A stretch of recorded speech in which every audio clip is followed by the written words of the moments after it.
Nature abounds with events that are cyclic in their occurrence. These reoccur without any let-up at fixed intervals.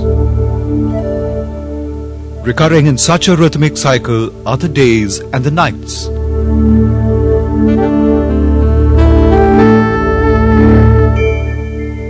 Cyclic in their onset too are the various seasons.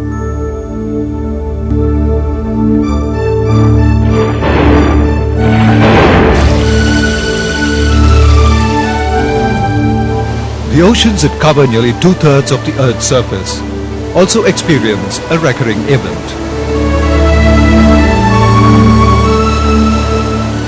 Here each day, the level of ocean waters falls, only to rise again, gradually flooding the regions close to the sea. And then it recedes. This cyclic rise and fall of the ocean waters is known as the tide.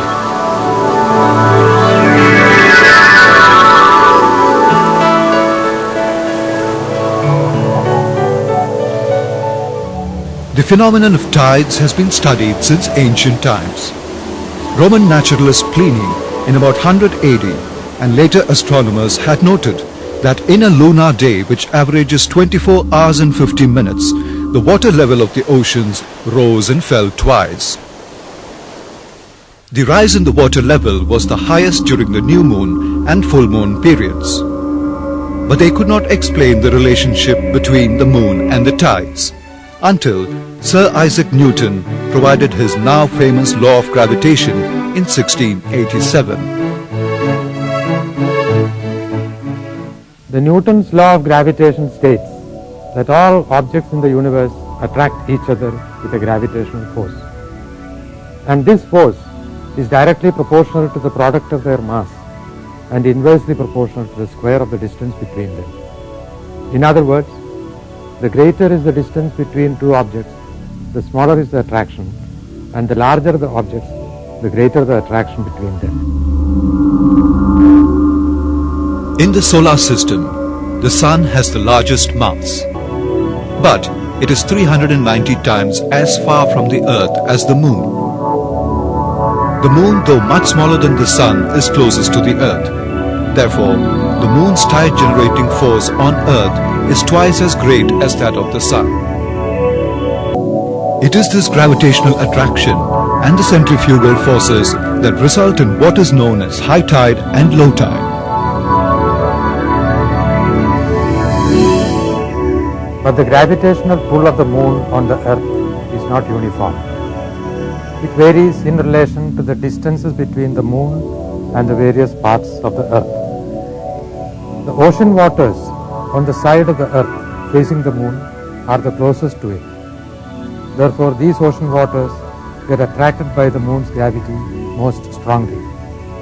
As a result, the waters here move towards the part of the earth that is in line with the moon, forming a bulge that is referred to as high tide.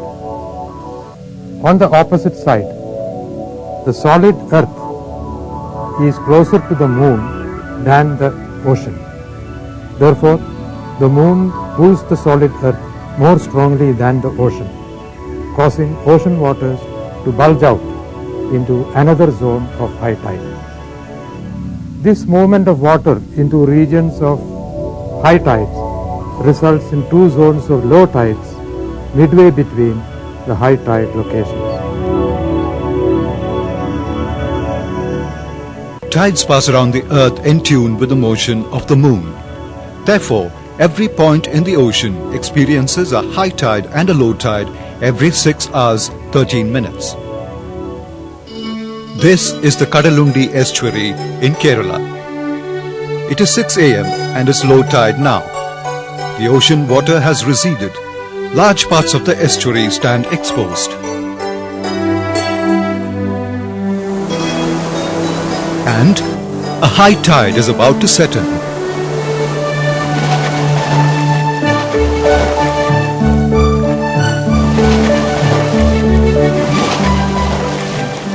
With every incoming wave, the water level begins to rise slowly. The rising waters gradually invade the dry regions of the estuary. once the low-lying areas get flooded, water begins to invade the mangrove regions and the adjoining require both fresh and saline waters for their growth. This requirement is amply met only in estuaries where fresh waters of the rivers mix with the saline waters of the sea during high tides. The tidal currents help to sweep out natural navigation channels and harbours and keep them deep. During high tides, the water level rises in the shallow man-made channels and ports. This helps cargo ships and steamers enter into such channels, for at that time there is deep water to float them. High tides also create certain problems. The problems of silt deposition on riverbeds and the problem of an increase in the salinity of river waters. The fresh waters of the rivers become saline when the seawater intrudes into them during high tides. If the salinity of river waters increase beyond 3 parts per thousand, it becomes unfit for drinking. The extent to which seawater gets into rivers depends on the level of the river in relation to the level of the sea. Salinity is gauged by using instruments such as a salinity temperature meter, which measures the saline content of waters directly from the depths without analyzing water samples. In this river, about half a kilometer from the sea near Kochi, the salinity is a high 28 parts per thousand. As one goes upstream, the salinity decreases. About 7 kilometers from the sea, the salinity is still high due to an extensive intrusion of seawater into the river. Such extensive intrusion occurs when the high tides are particularly high due to the combined gravitational pull of the moon and the sun. Though the gravitational attraction of the sun is much less, it does contribute to the phenomenon of high tides. During new moon and full moon, when the sun, the moon and the earth are in a straight line, the attraction of the sun, though relatively small, gets added to the attraction of the moon. This results in high tides that are particularly high, and these are called spring tides. At other times, when the moon, the earth and the sun are at right angles, the high tides are usually the lowest. Such high tides are called neap tides. The difference in the water level between successive high and low tides is called tidal range and is measured by using instruments known as tide gauges, which are installed on the seacoast. The float of the gauge moves up and down as the water level rises and falls. The data of the gauges help calculate the tidal range, which varies from one seacoast to another depending upon the shape of the coast and the depth of the sea. The tidal range in India varies from a low of about 60 centimeters to 100 centimeters on the southeastern and western coasts to a high of over 500 centimeters on the coasts of Kutch, Orissa and West Bengal. Now at Kadalundi, a change from high tide to low tide has just begun. The water level has started receding into the oceans. It continues to flow back for about 6 hours and 13 minutes, by which time low tide sets in. The regions flooded during high tides are now exposed.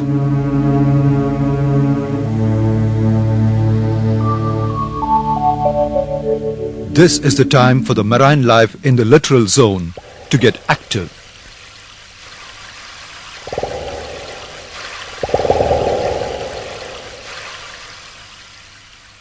Homes have to be cleaned of the debris accumulated during high tides.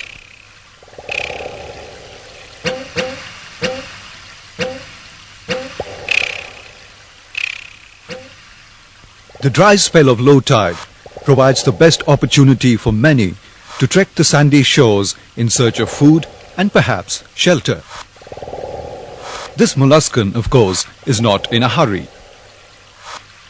But the hermit crab is by nature a busybody. Its heavy armored body does not slacken his pace. Decayed matters that get deposited on the estuary during high tides serve as food for many.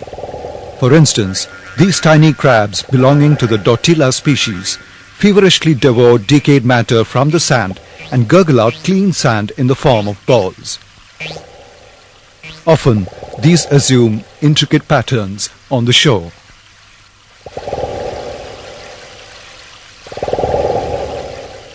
The mangrove ecosystem's inseparable part are the fiddler crabs, known for their monotonous yet lively behavior. During low tides, the fiddler community comes out in full strength on the dry sandy shores to enjoy life. And that includes a friendly bout too.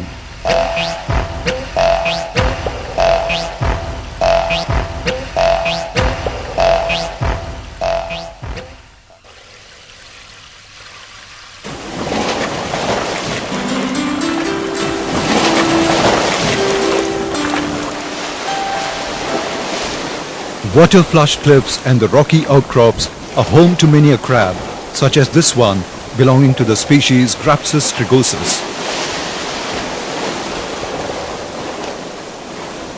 They come out during the low tide to enjoy the sun and a little unavoidable splashing.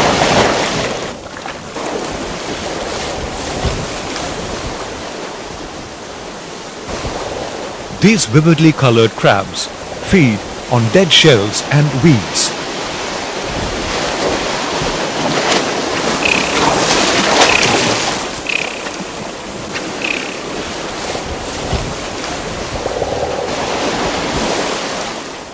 During low tides, the estuary serves as an ideal place for a variety of birds to return and relax. The birds include the black-headed gulls, the black cormorant, and the herons. For waders like these egrets, however, it is time to pluck food.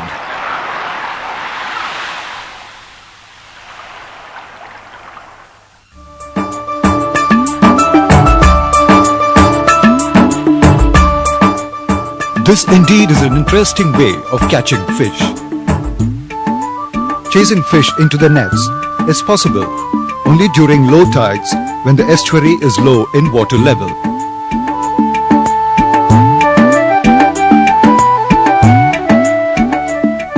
For these boys and women folk, low tide is the time to harvest edible clams. From the brackish slush of the river mouth, they sieve out tiny clams.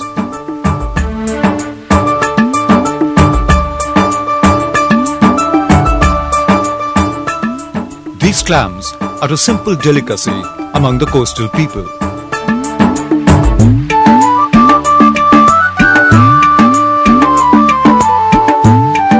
This father and son duo specialize in catching a variety of estuarine crabs. As the water recedes into the sea, the fishermen lay their nets across the river mouth.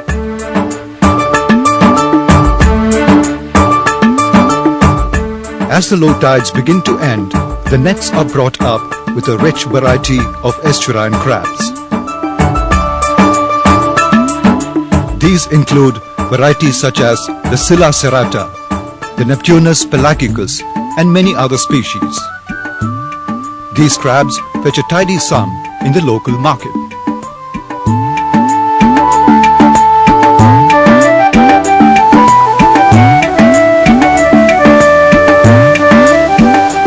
Fishing for some is just a matter of diving and grabbing fish with bare hands.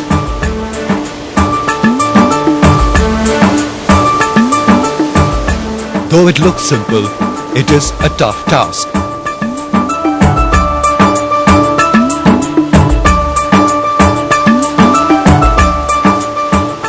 Those who dare to use this primitive but effective method are well rewarded.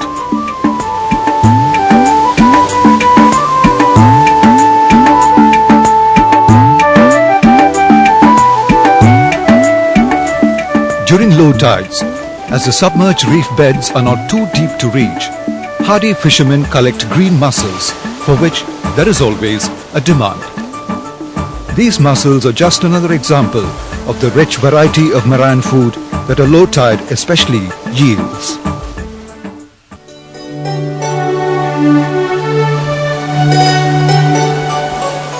Six hours have passed since the low tide began to set in. Now is the time for nature to yet again unfold the high tide.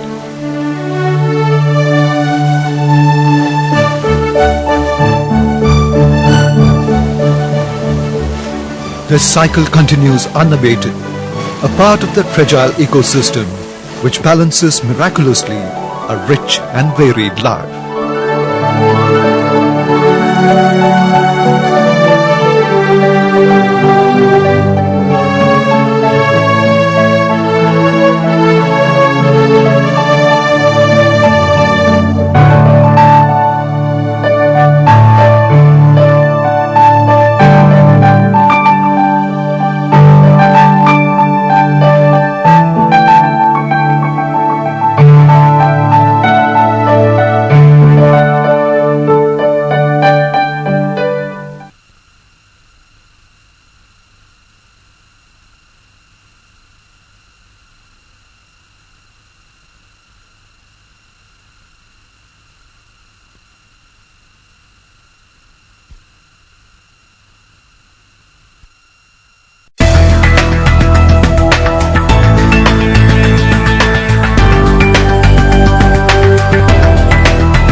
Hello, welcome to the session.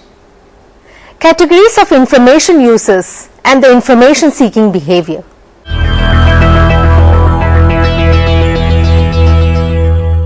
Information is one of the several basic resources that are needed and utilized by human beings for development and prosperity.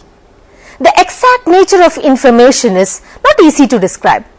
Perhaps the most explicit definition in the literature defines information as recorded experience that is used in decision making. Information has now become a vital resource. The world has now moved from industrial revolution into the information revolution. The dependency on information in every sphere of intellectual activity has increased day by day. Technological advances have made information a new basic resource of matter and energy. Information and aggregation or processing of data to provide knowledge and intelligence. Information is power which plays a vital role in the development and progress. It is therefore necessary that the information generated by at any point be procured, organized and disseminated expeditiously to its users for its optimum use. The information function exists at all because there are users whose need must be satisfied. This need must be determined. There are a number of synonymous terms to represent the concept of users such as a patron, client, member, customer, etc. User is an important component in any information system. Almost anyone at one or the other time make use of information, and hence they are all our users. Users are the important link in the information communication system. The information system exists to satisfy the information needs of users. There are different categories of users, depending on the extent of the use of the information system for satisfying their information need. Another way of categorizing users may be according to the type of work in which they are engaged. A user may be a researcher or a non-researcher. That's depending on the work environment, government, administrator, planners, researchers, managers, R&D personnel, technologists, engineers, policy makers, persons in different professions are important category of users. In brief, it may be said that the users as an essential component of the information system was the most neglected item of attention. The information system has to take into consideration the information required of potential users. The potential users may be defined as those who would provide a high volume and reasonable frequency of use. The use of information by user can occur without a demand being expressed or even without one being felt. Most of the information services are offered in anticipation of users' demand rather than based on the actual information need. The way in which users, maybe scientists, engineers, technologists, managers, planners, etc., make use of information. According to Emmrc, the information chain operates like a switching system. The ultimate aim is to connect the user quickly and efficiently to the proper information. Categories of information users. The important group of users can be distinguished according to the kind of activity in which they are engaged. Number 1, researchers in the basics and applied sciences. Number 2, practitioners and technicians engaged in development and or operational activities in the various fields of technology and industry, agriculture, medicine, industrial production, communication, etc. And third, managers, planners and other decision makers who are engaged in development activities in both private and public sector. However, we can identify user groups according to many other characteristics like age, professional position, occupation, etc. Extensive study of the population is required to be conducted for the compilation of user groups. The user including individuals, government agencies and departments, industrial enterprises, research institutions, scientific and cultural organizations are to be grouped into a homogeneous group with similar characteristics. Within the homogeneous user group of similar subject areas, information required of different category of users, that is, practitioners, research workers, students, teachers, policy makers, administrators, entrepreneurs, etc. be identified. Users can be grouped up by subject discipline or by the type of activity. There are different user needs for various category of users. If information is both a process and a commodity and humans are involved in both, then the service that supports these functions should be in fact have the capability of aligning both towards the achievement of maximum user satisfaction. Information need, definition and types. The information need for information is a factual situation in which there exists an inseparable interconnection with information and need. Information originates and is generated because there exists a need and an interest. The content of information is of primary concern. The information objectively necessary for realizing a function is the objective information. Such information needs of user have to be satisfied. Definition. Defining the information need requires a definition of the term need. Moreover, the dictionary meaning of the closely related term like requirement, want, demand has to be analyzed in order to have a true perspective of the information need. Before the terminological clarification is attempted, it may be emphasized the information need exists objectively. That is, they are oriented towards reality, practice and task. The dictionary meaning of the various related terms are as under: need, want of something which one cannot do without. Want, a state or fact of being without or having in sufficient quantity absence or deficiency of necessities. Requirement, a need, a thing needed, a necessary condition. Demand, to require, asking for what is due, asking for something. The usage of the terms reflects the critical lack of exclusivity. We find that in the literature, the above term have been often used interchangeably without an attempt to have a clear distinction in the meaning. There is often confusion due to imprecise use of the above term in contrast to user needs. Information need traditionally denotes the start state for someone seeking information. Thus, information need is the motivation people think and feel to seek information. Types of information need. Information need can be divided into following categories. A. Social or pragmatic information needs. Information required to cope with day-to-day life. B. Recreation information needs. Information satisfying the recreational and cultural interest of an individual. C. Professional information needs. Information required to operate competently within a business or professional environment. D. Educational information needs. Information required to satisfy academic requirement at an institution. The concept of need is not yet clear. An information need may refer to A. A need expressed by the user, or B. Need that the user cannot express, or C.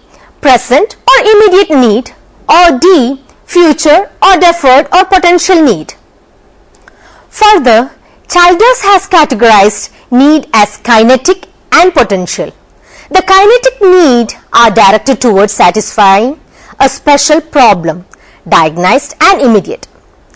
Potential needs remain unconscious, hidden under the layers of attitude, impulses and values.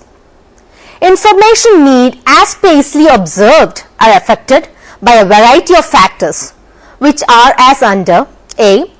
The range of information services available. B. The uses of which information will be put to use. C. The background, motivation and professional orientation and other individual characteristics of the user. D. The social, political and economic system surrounding the user. E. The consequences of information use. According to him, information need is not a psychological state of mind, rather it is an objective need oriented towards particular task, problem, etc. Ascertaining users' needs. In collecting information to design a system in consonance with the user's needs, several methods have to be used to complement, balance and minimize any individual bias. Ms. Pauline Atherton listed the following 20 different methods of collecting information about users' needs. Number 1. Study the organizational chart of the institution.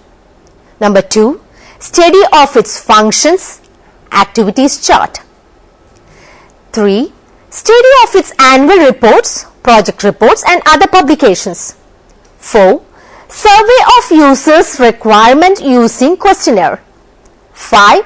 Interviewing users. Interviewing users, interviewing of superior of users, persons higher in the hierarchy, teachers, guides, etc. Interview of subordinates of users, person controlled, taught, guided, etc. Study of papers, books, etc. published by the users. 7. Attending seminars, colloque, etc. in which users participate. 8. Observing users at his workplace, example, office, school, laboratory, factory, etc. 9. Personal informal contacts with users. 10. Meeting users in small, preferably homogeneous groups periodically. 11. Feedback from information services rendered. 12. Providing for suggestions from users about their subject interest, author interest, institutional interest, etc. 13. Attending technical meetings within the institution at which projects and problems may be discussed. 14. Scanning correspondence and reports prepared and received by the user. 15. Study of documents used by the user. 16. Study of reference queries received from users. 17. Participation in institutional work orientation programs. 18. While orienting and guiding user in using the libraries, resources, tools and techniques. 19. Study of classification schemes and handbooks. 20. Liaison. Information seeking behavior. In order to satisfy the information needs, the user actively undergoes information seeking process. The attempt of the user in obtaining the needed information results from the recognition of some need perceived by the user. Information seeking process. Girija Kumar has emphasized that the information seeking behavior is mainly concerned with who needs what kind of information and for what reasons, how information is found, evaluated and used, and how the needs can be identified and satisfied. According to him, the following process takes place in the information seeking behavior. Number 1, identifying objective. Number 2, defining need. Number 3, accessing information system. Number 4, establishing sources of information. 5, information acquisition. Number 6, use of information. Number 7, satisfaction, dissatisfaction. Concept of information seeking behavior. The information seeking behavior essentially refers to strategies and action undertaken to locate discrete knowledge elements. It is concerned with the integrative utilization of the 3 basic resources.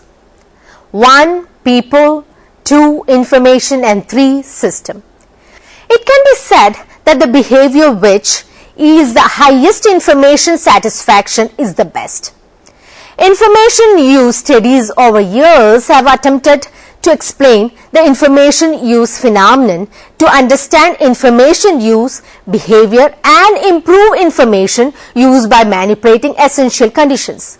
Information seeking behavior results from recognition of some need experienced by the user.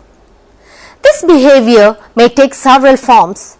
Example, user may make demands upon former systems on systems which may perform information function addition to the primary non-information function. Over the years, there has been a change in the understanding of the use behavior. Factors influencing information seeking behavior. More recently, Wilson, in his model of factors influencing the needs and information seeking behavior, opines that the full range of human personal needs such as psychological, affective and cognitive needs are the root of the motivation towards information seeking behavior.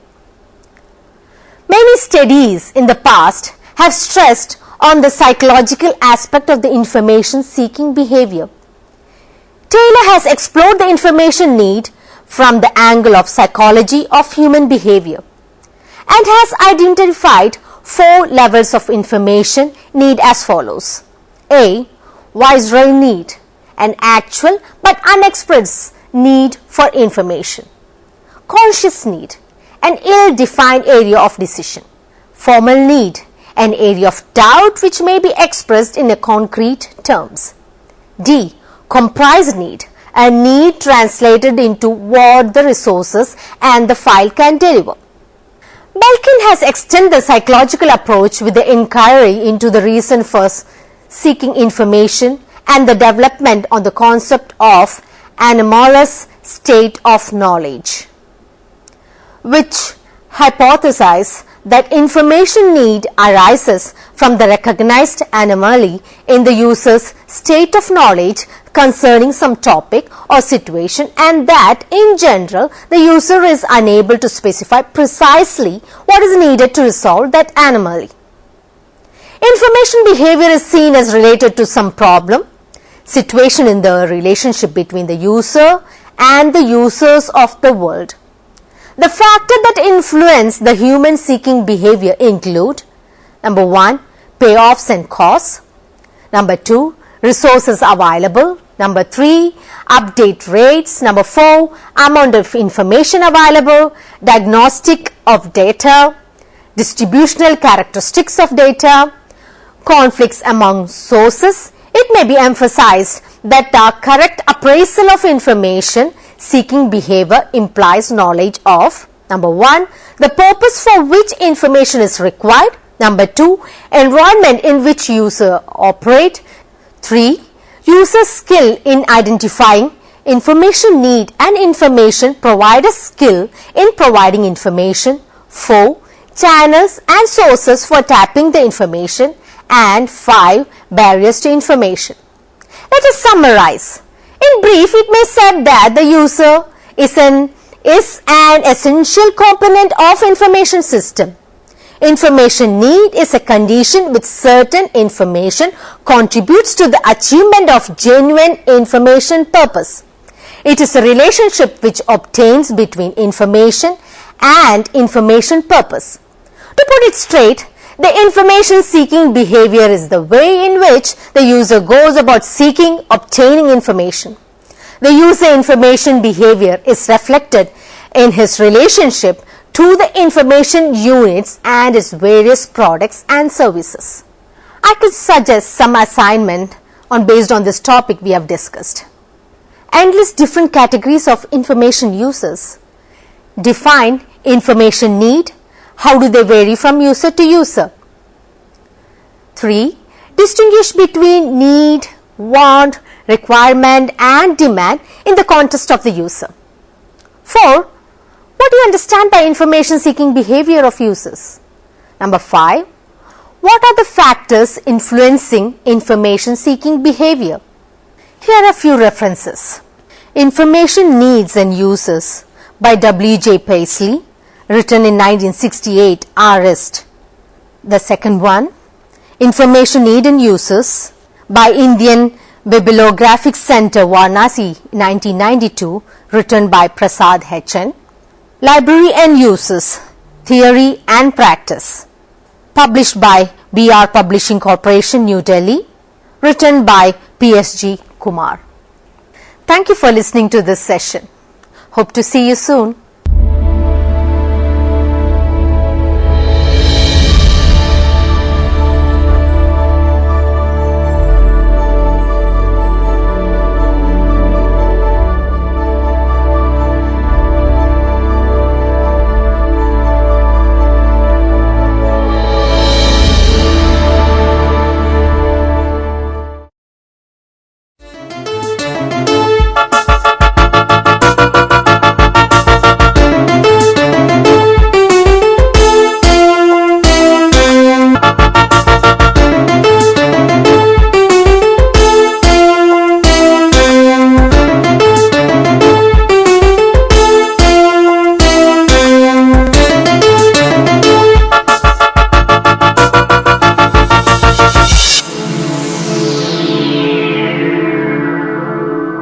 Welcome to Interface. Today we have an eminent plant taxonomist of India, former director of Botanical Survey of India, presently INSA senior scientist. Welcome to Interface. Thank you. You have a very good experience on the taxonomic of angiosperms, angiospermic plants of India. Could you explain what is the present status of taxonomy in India? Well, taxonomy has taken a back seat of late. You are aware of the opportunities for the young taxonomists are limited, and therefore it has taken a back seat. But Now with the opportunities coming up in certain organizations, particularly like Botanical Survey of India, Zoological Survey of India, and also in the university system, people taking interest has helped to attract the students again back into taxonomy.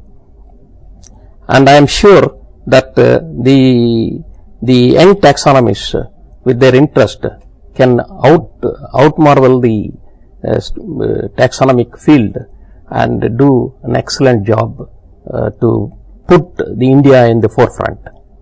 Okay. Can you explain in a nutshell what are the activities of Botanical Survey of India? The main purpose, the name itself is survey.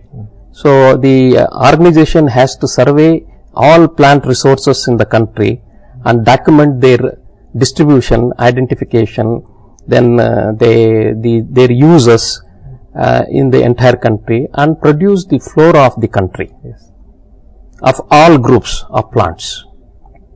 Not only angiosperms, all angiosperms, pteridophytes, gymnosperms, and bryophytes. You have made a lot of innovations and in this Botanical Survey of India. Can you explain what are the things you have done in Botanical Survey of India as director? We have about 12 regional centers across the country. We have and most of them are situated in biodiversity rich areas. And particularly I would say in the northeast India, we have 3 regional centers, one at Sikkim, one at Arunachal Pradesh, the oldest center is at Shillong. So in addition to that, we want to open one more center sometime in somewhere in Mizoram to document the unrecorded resources of plant resources of our country from that region. Because it has 2 hotspot regions in the country. One is the Himalayan hotspot, which converges there on the north of Brahmaputra Valley. The other is the Indo-Burma hotspot, which is in the rest of northeast India. And similarly, we have a center in Andaman Nicobar Islands. So in Andaman Nicobar Islands, again it shares 2 hotspots in the world. The one is the Indo-Burma hotspot, that is the Andaman group of islands, and the other is the Nicobar group of islands, which is the Sundaland hotspot. So these areas we want to concentrate, because from the beginning these areas were inaccessible, and to document the resources it was much difficult. In the present situation, we are able to make inroads into many of the inaccessible areas and collect the resources and discover many new plant species. Not only us, even in the university system, people are discovering new species from the northeast. And also this helps us to locate the species which are considered as disappeared from the surface of the earth. They have been relocated in many cases in the northeast India. Can you explain the present status of our Indian flora?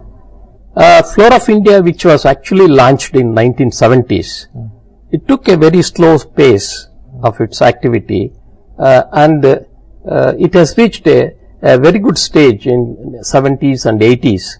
Okay. And after that it has declined, because many senior scientists have retired, and the young scientists, it takes time for them to really achieve the status of a good taxonomist, because taxonomist matures when he is about to retire. Okay. So therefore it takes lot of time. Now we have a good set of people who have really matured into good taxonomists, who can do the work at par with any of the international taxonomic centers. Again, you have mentioned about the hotspots. Can you explain what is a hotspot? Hotspot is a diversity rich area in terms of both animal and plant species with very high endemism. Yes.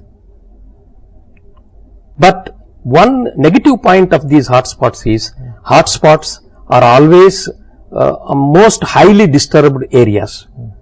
So that's why the name hotspot has been given to these places. So they have both negative as well as positive. We are happy because they are high diversity spots in the world. We are not happy because they are most disturbed spots in the world. In south we have the another hotspot, Indo-Sri Lankan or Western Ghats Sri Lankan hotspot. And the Western Ghats is one of the well-known hotspots, and particularly for not just plant species, particularly animal species. In animals, in particular the amphibians, the frogs. What we thought we have only a few species of frogs in this country, and now they have discovered more than 150 species of frogs from the Western Ghats itself. So there are many groups of plants, animals for which there are no specialists, and we are unable to document the resources that we have. And this is one of the oldest hotspots because it is on the attached to the brink of the Gondwana land, the oldest landmass. Gondwana, this part of that one. Yes. Okay. Can you explain the number of the biodiversity of India? The number of angiosperms, like any?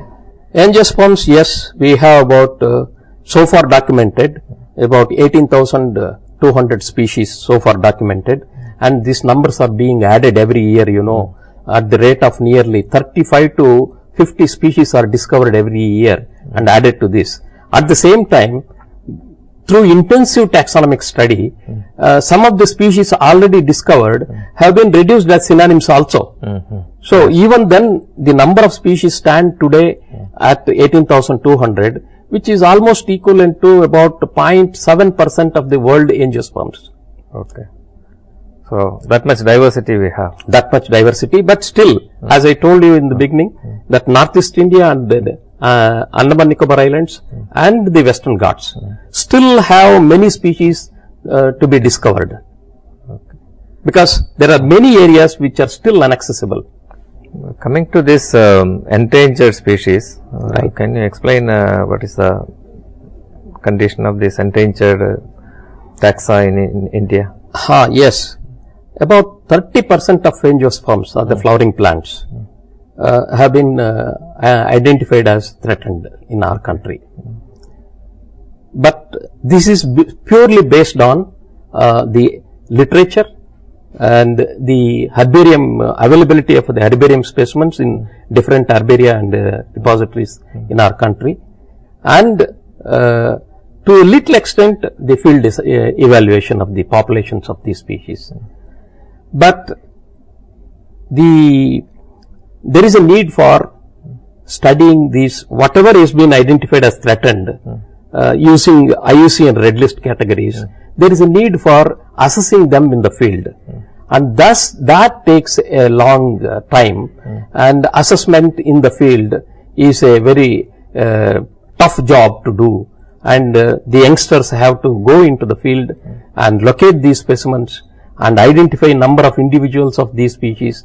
For example, if you take in Kerala state itself, in the Western Ghats, southern Western Ghats, we have one species called Dialium travancoricum. Yes. And that species, since its discovery in 1920 or something, it has been it is known only by 3 individuals. Okay. There are only 3 trees. 3 trees. Okay. There is no regeneration of trees. There is no regeneration. Nobody has studied why there is no regeneration, why there is no recruitment of seedlings. This problem is there, and unless we study the biology of these species, their recruitment, why it is not happening, what is the reproductive biology, why there is no seed set, if there is a seed set, why there is no seedling recruitment, is there a need for dispersal of these seeds through dispersal agents, whether those dispersal agents are present or absent, we do not know anything about this species. But we know only in southern Western Ghats, only 3 individuals which are growing. Still they are there. There is a fruit set. Okay. But the trees are so tall, we are unable to collect the fruits, and the fruits, when they fall, they are all sterile. Sterile only. Okay. Nobody studied on the nobody has studied the biology of these things. Reproductive biology, nothing. Nothing. Okay. Being very tall, and the bole is also very tall, unless we have a system to climb over the tree and sit there on the top of the tree for some time in the canopy and make the observations, it's difficult to say why the plant is failed to disperse or recruit seedlings under the tree. Okay. So soon it will become an extinct species. I am afraid it might become, if we do not study and develop some methods to multiply this plant.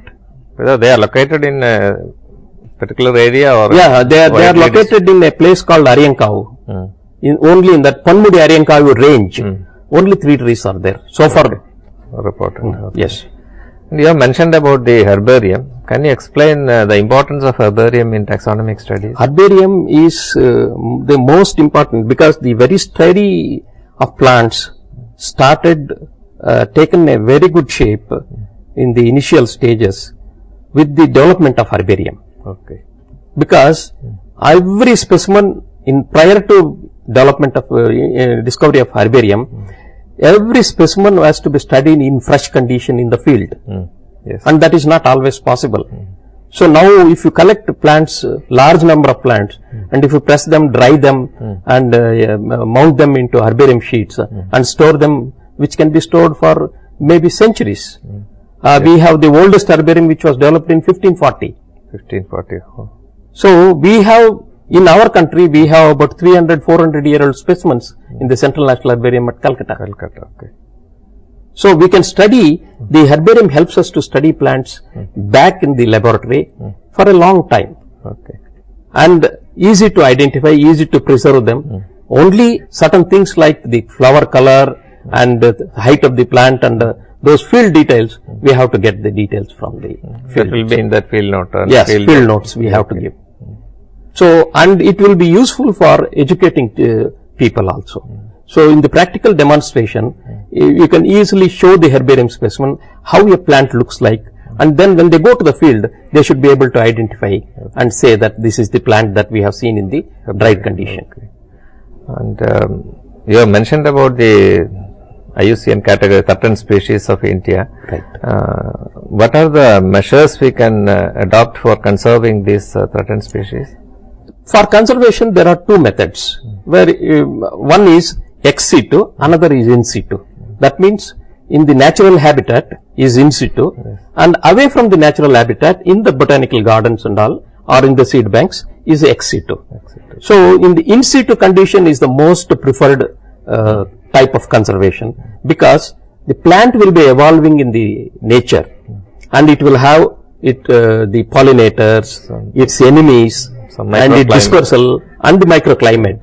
So it will be developing nicely in the natural conditions. Whereas in the ex situ situation, the pollinator may be absent. Okay. And it may not be able to flower or fruit, or it may take more time to flower and fruit.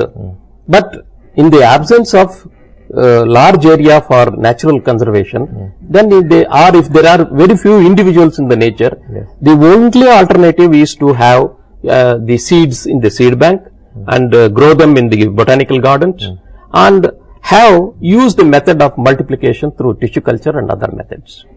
And connected to this, can you explain the biopiracy? That is biopiracy, of course, after we are all signatories to the Convention on Biological Diversity since 1992. And that has given the sovereign rights for whatever resources that we have in our country. So therefore, anybody outside the country, if they want to use the bioresources, they have to take the permission from our National Biodiversity Authority, and then take the resources on a permission basis. Otherwise, they cannot take.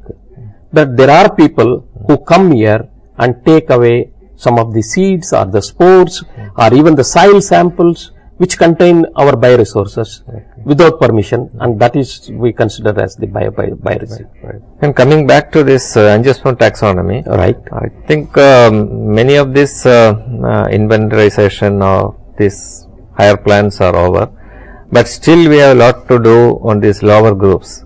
Why there is a gap? Actually, in the past, both even in Botanical Survey of India or in the university system also, there were very few people to work on the lower groups of plants. And I would say that it was a neglected group. But we have realized in the Botanical Survey of India, at least when I was heading the department, I made it a point that we should encourage more people in the lower groups of plants, and therefore you can see today there are many people in pteridophytes, bryophytes, lichens, fungi. We have recruited large number of people, and in addition to that, the one thing with the Minister of Environment and Forest did, Government of India did, is to give a capacity building program in taxonomy in India, which helped us to train about nearly 250 PhD students in different groups of lower groups of plants. Okay. And also certain neglected higher groups of plants. You can say that particularly lichens and palms, we have and grasses. Okay. These are the three main groups that in which we have trained.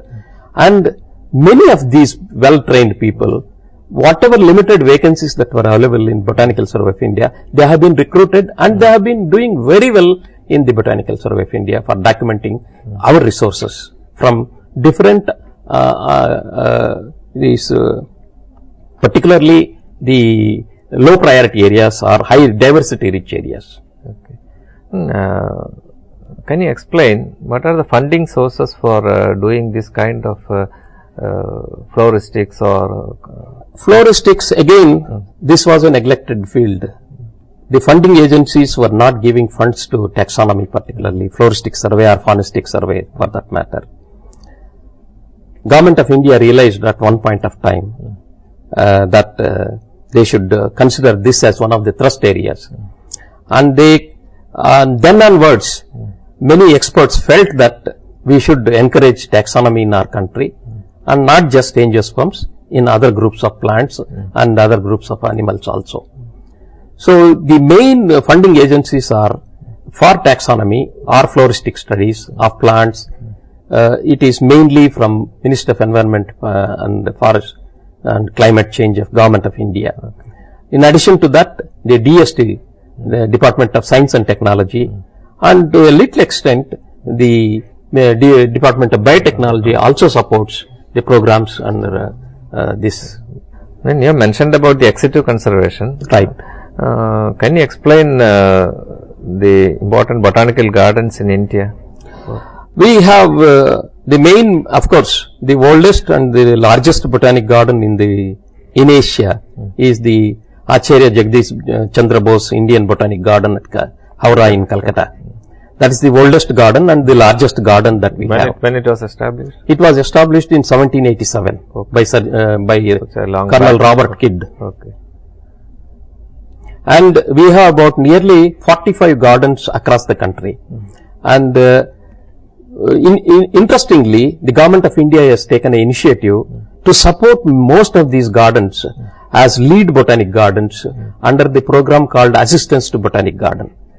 And the very main purpose of Assistance to Botanic Garden is to develop infrastructural facilities or augment the infrastructural facilities and conserve the species which are considered threatened, identified by Botanical Survey of India in the ex situ conditions in most of these gardens. And each garden has been given a set of a number of species, and those species are to be conserved in this garden, and ultimately multiply them, develop nursery techniques for those species and take them to the field, and with the help of the respective state forest departments, rehabilitate these species in the nature. Okay.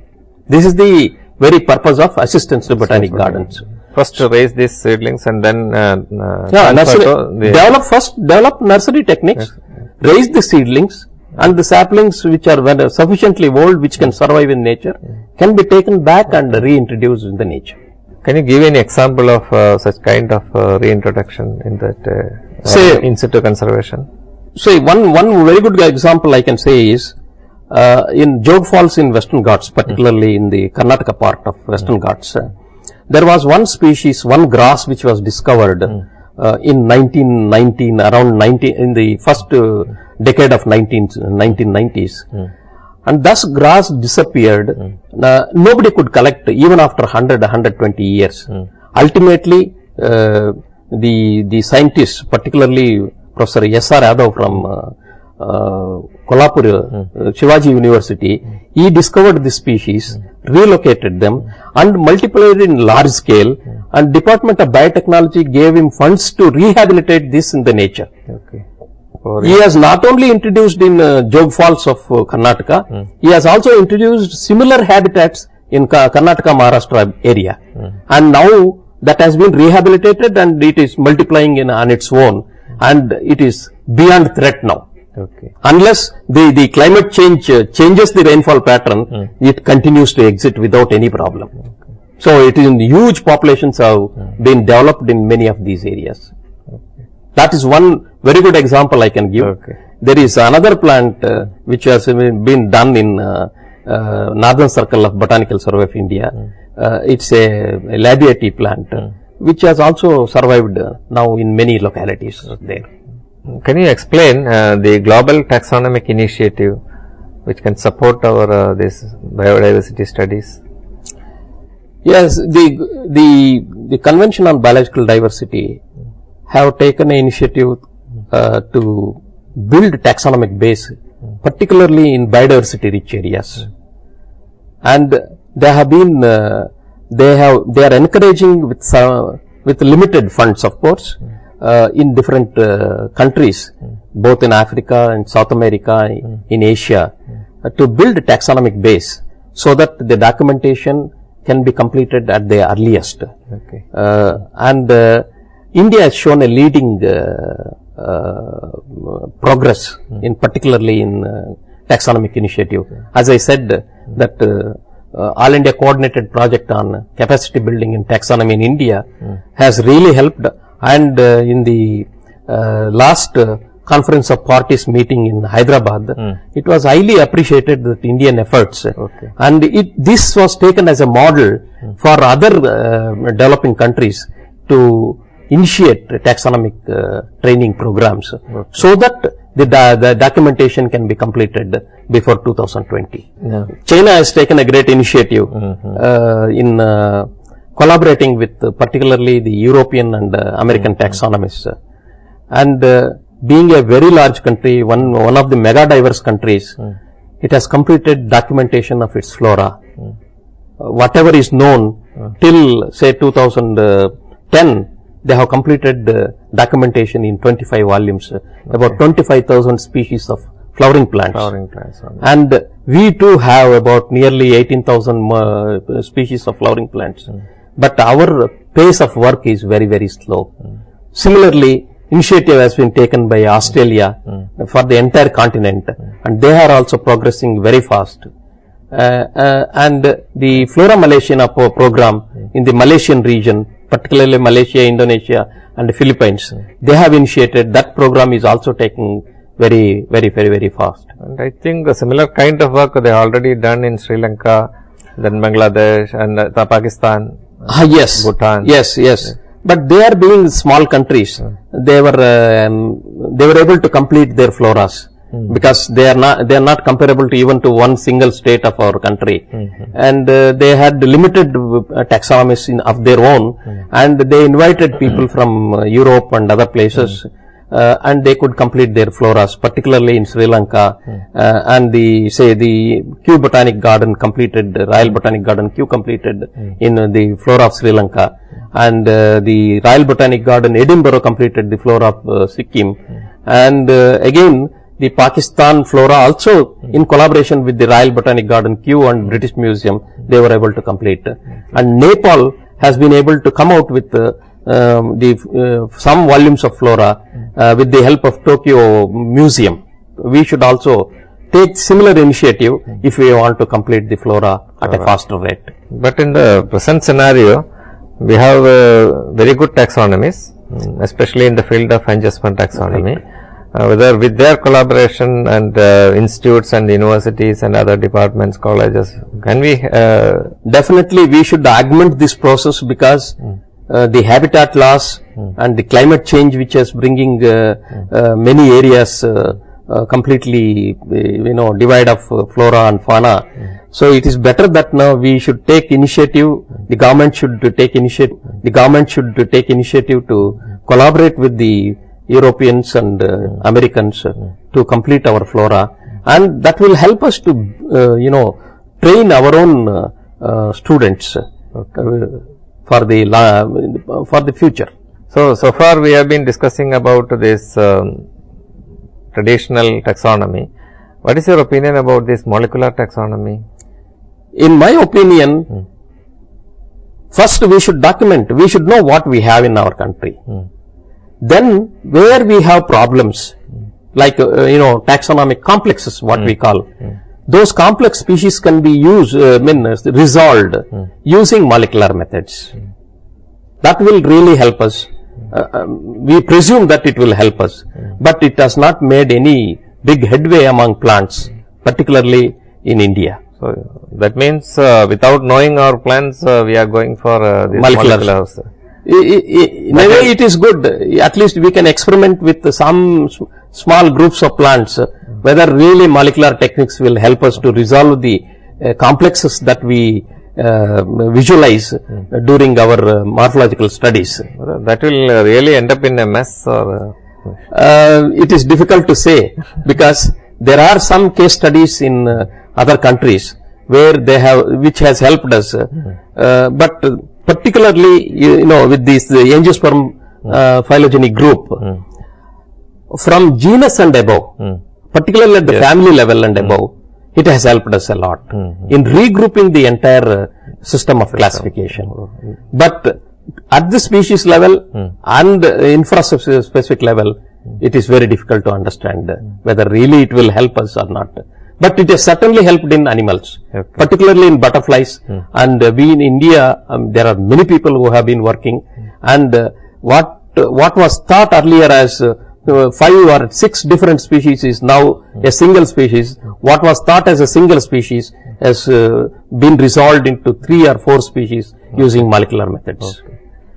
So what is the scenario of our this barcoding of plants especially? Barcoding, yes, there was a program of the Department of Biotechnology, and there were serious problems.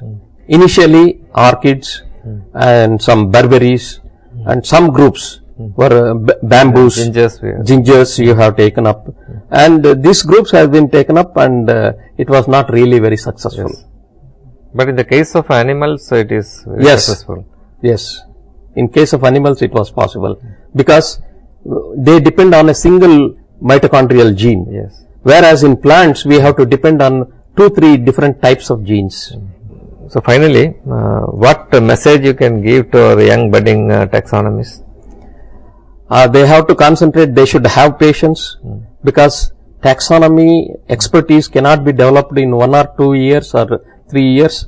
They have to continuously work very hard and honestly, and definitely they will be able to come out with excellent results and show to the world based on our bioresources that we have in our country. And most in the field. Yes, because taxonomy itself is a field oriented subject. They cannot be worked under 4 walls. One has to go out in the field, and one has to be adventurous to go into the field and study the plants nicely in the field and then come out with the results. Okay, thank you very much for sharing your great experience and knowledge. Thank you.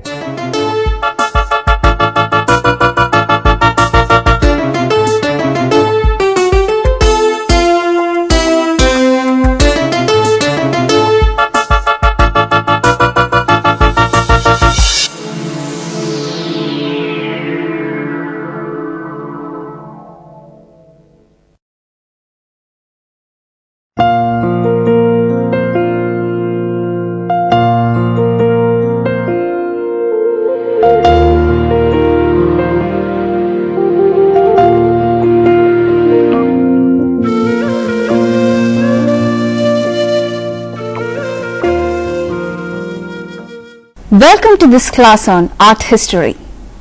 We will be learning about a very significant art movement in this session, Expressionism.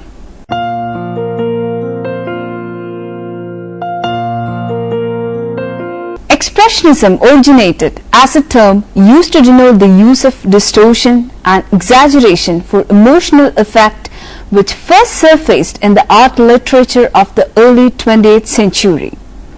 When applied in a stylistic sense, with reference in particular to the use of intense color, agitated brush strokes, and disjointed space. Expressionist movement can be found not only in the field of fine arts but also in dance, cinema, literature and the theatre. The term Expressionism has been traced to various sources. It may have been coined by Czech art historian Antonín Medjak in 1910. Whereas the Impressionists sought to express the majesty of nature, the Expressionists, according to Medjak, sought only to express inner life, often were the painting of harsh and realistic subject matter. But the term was always an easy one to use loosely, and many did so to denote the various reactions against Impressionism in the late 19th century. But it is to be noted that no group named themselves to be expressionistic. The term expressionist was used during the Berlin session of 1911. A gallery hall was designated as expressionist. The gallery contained works by French folk artists like Matisse. It was by 1914 that the label was used to label a group German expressionists. Expressionism also was not limited strictly to the field of painting. History of literature, drama, stage design, dance, film were changed by the impact of Expressionism. Expressionism emerged simultaneously in various cities across Germany as a response to a widespread anxiety about man's increasingly discordant relationship with the world, his lost feelings of authenticity and spirituality. In part a reaction against Impressionism and academic art, it was inspired most by the expressive and symbolist currents in late 19th century art. Works of Vincent van Gogh, the Norwegian symbolist Edvard Munch, and Belgian painter James Emmrc proved particularly influential on the Expressionists and encouraged them to distort forms and employ strong colors to convey a variety of anxieties and yearnings. The classic phase of the movement lasted from approximately 1905 to 1920 and spread across Europe. Its influence would be felt throughout the century, not only in German art but also in many movements like the American abstract expressionism.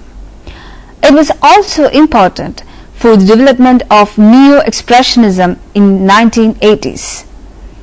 There are two major groups in German expressionism: the Bruch, the Bridge in the city of Dresden, and the Blau Reiter, the Blue Knight in Munich. German expressionism also included pioneering efforts like the Weimar School and later developments like the New Objectivity group.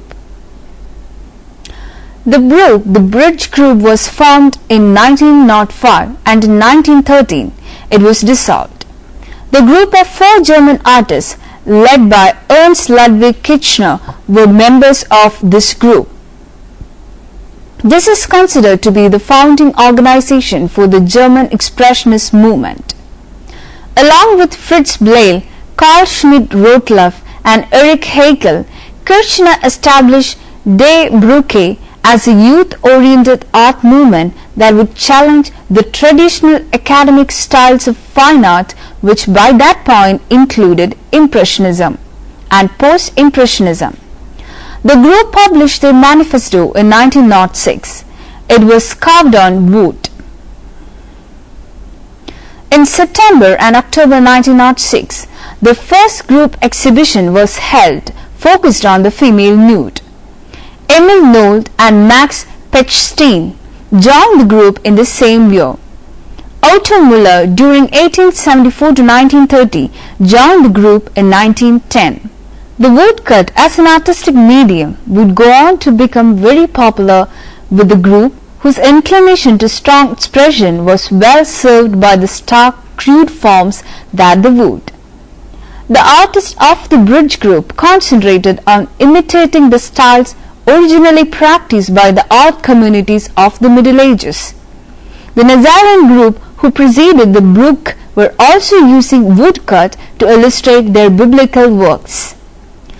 The bridge dominated the art scene through paintings that depicting social differentiation of classes, wealth, German nightlife, and the chaos that reigned in their cities.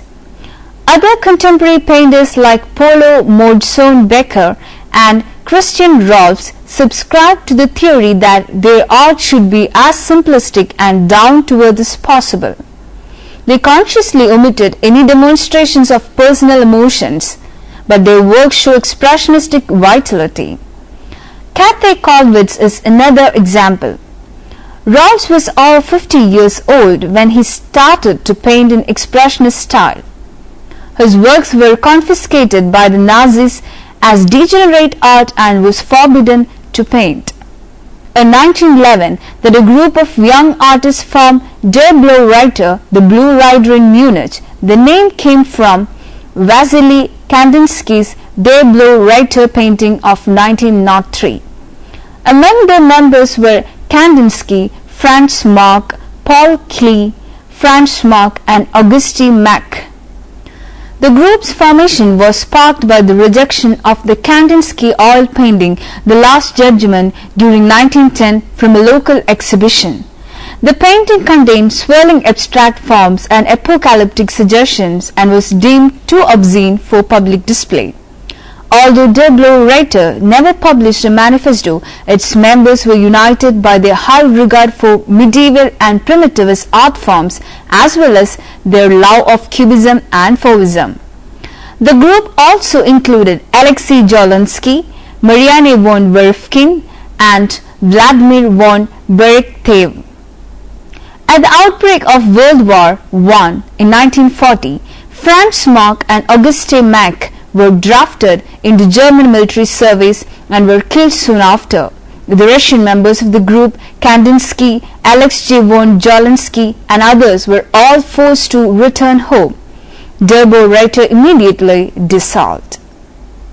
Der Blaue Reiter group was also significant in lending a mystical and spiritual cast to Expressionism. This was important in shaping the work of Franz Marc and Alexei von Jolonsky and led to the development of pure abstraction by Vasily Kandinsky. August Mack was an important member for Der Blaue Reiter and later became the leader of another group, the Rhenish Expressionists in Bonn. The Rhenish Expressionists maintained that their thought and ideas were best portrayed through the use of form only. The only actual link between the individuals of the Rhenish camp were their choices of the subject matter and their philosophy. Following the Great War, they truly believed that all people had become merely a collective group of individuals who fell to the mercy of their society and its politics. Painters such as George Grosz and Otto Dix developed a more socially critical expressionism and realism known as Neo-Socialist. The New Objectivity. The New Objectivity painters were more socially centered and were critical of the political institutions like the military. There was also a group of Austrian expressionists.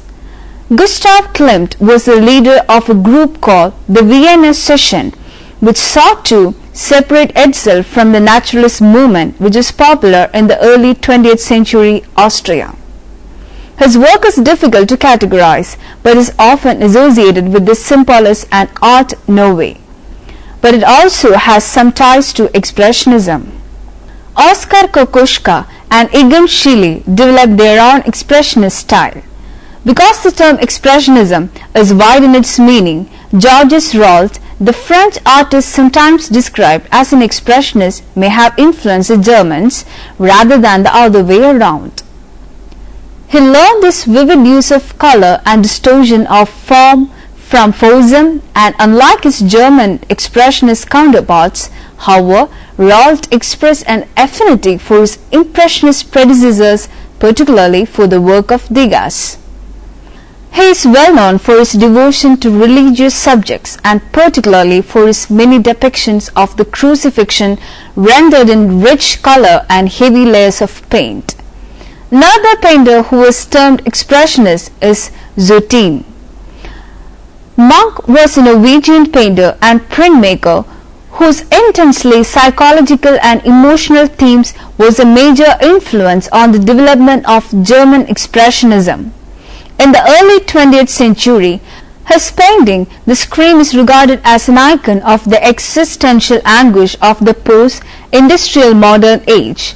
Munch tended to focus on intense emotions such as those expressed in puberty, which presents the fearful period of a girl's life as she faces the uncomfortable transition of becoming a woman. Der Sturm, German, The Storm, was a magazine covering the Expressionism movement founded in Berlin in 1910 by Howard Walden. It was published weekly until 1914 and became a quarterly in 1924 and stopped publication in 1932. This magazine played a crucial role in the development of German Expressionism. Poems and other texts of French and German Expressionists were published in this magazine. To celebrate its 100th edition in 1912, a gallery, Galerie der Sturm, was started by Walden. The gallery became the focus for Berlin's modern art scene for a decade. Here in this gallery, the Faust and Dobler-Reiter exhibited. The Expressionist artists often employed swirling, swaying, and exaggeratedly executed brush strokes in the depiction of their subjects. In part, these techniques conveyed the emotional state of the artist, though they might also offer comment on modern the world. The arrival of Expressionism announced new standards in the creation and judgment of art. Art was now meant to well up from within the artist rather than deriving from a depiction of the visual world, and the character of the artist's feelings became the standard for assessing the quality of a work of art rather than the composition of forms. When it came to philosophies and ideology, these expressionists shared identical views. As the term expressionist suggests, the works created by these artists were rendering of their individual and personal perceptions of their subject. Usually these paintings were done as they had actually been interpreted in the field. The use of unaltered nudes as well as a variety of other people portrayed in natural surroundings now yet tainted by the industrialization of Germany.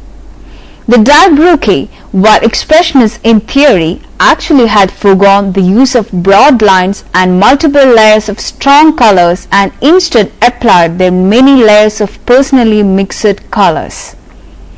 Oftentimes, these hues were thinned by petroleum in order to achieve a smoother application and to allow more freedom in their techniques. These artists were less concerned with the speed and spontaneity associated with Expressionism than they were of creating works of art that would challenge and undermine the accepted taste. Thanks to the Die Brücke and the revival of printmaking and the Dresden group's ambition with lithography, artists are able to reproduce their renderings at a remarkable rate, and a more cost-effective method is allowing their works to be enjoyed by many more people. Although most expressionists are best known as painters or sculptors, a confluence of aesthetic, social, political, and commercial forces encourage nearly all of them to embrace printmaking as an equally important means of expression. Printmaking, including woodcut, intaglio, and lithography, helped the Expressionists advance many important goals, including pioneering formal innovations, broadly disseminating their images and ideas, and promoting or criticizing social and political causes. While the woodcut, with its jagged, gorgeous, and bold, flattened, primitive aesthetic, become the preeminent expressionist medium, the expressionists also revitalized etching and lithography to alternately vibrant and stark effect.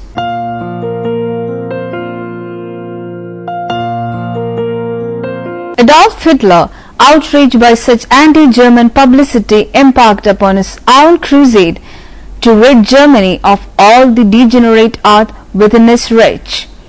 This attempt to censor the openly disgruntled expressionists led to many of them fleeing to the United States.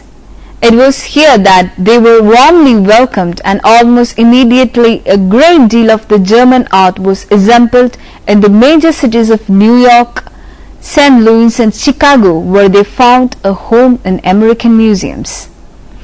Regardless of the attacks launched against Expressionism in 1923, regardless of France's refusal to acknowledge the achievements of the German artists, and in spite of Hitler's crusade to rid the rage of these degenerates, the contribution of German Expressionism upon the art world cannot be discredited.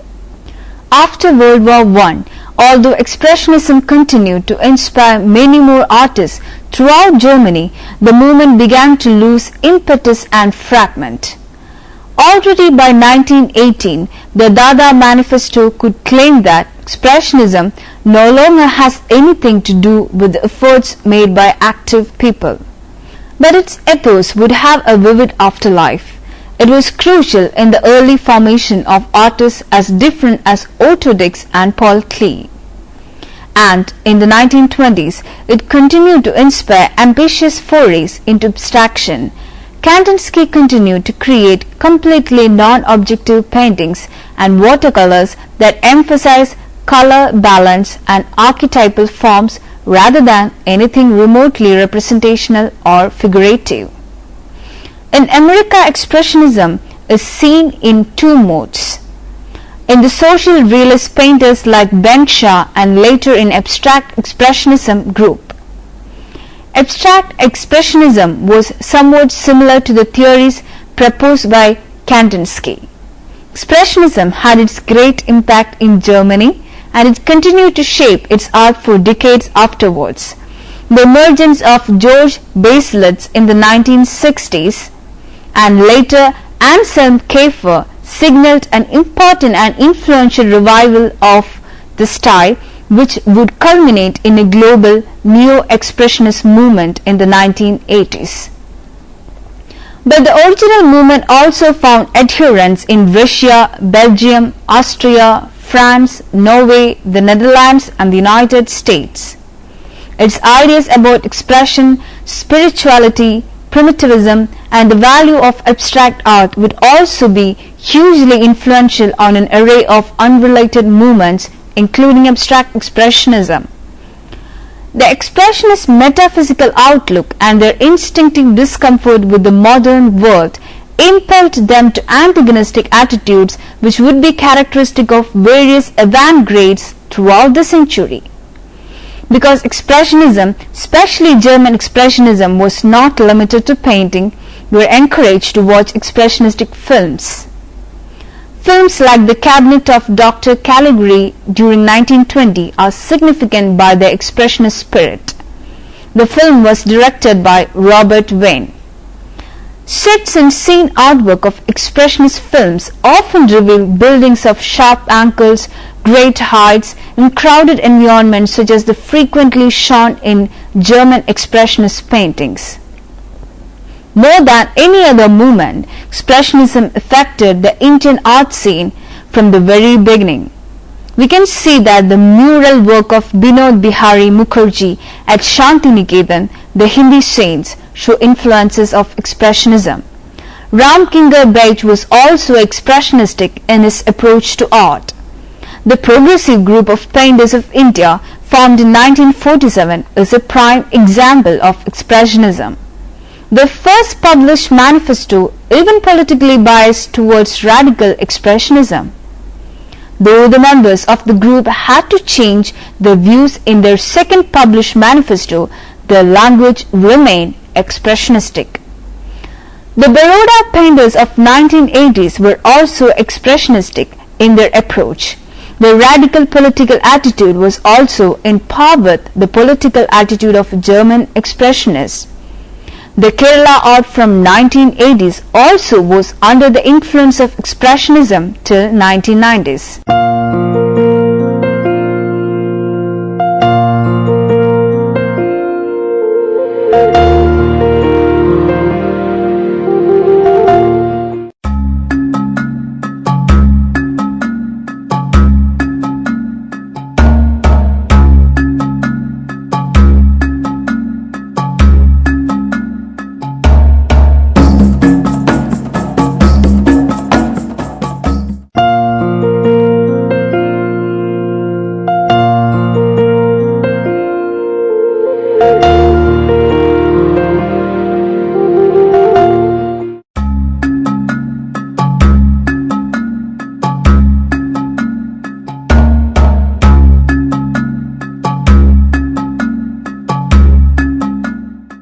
I hope learning art history will widen your understanding of art and help you enter and explore areas of your own creative faculty. It's time we conclude this session on Expressionism. Bye.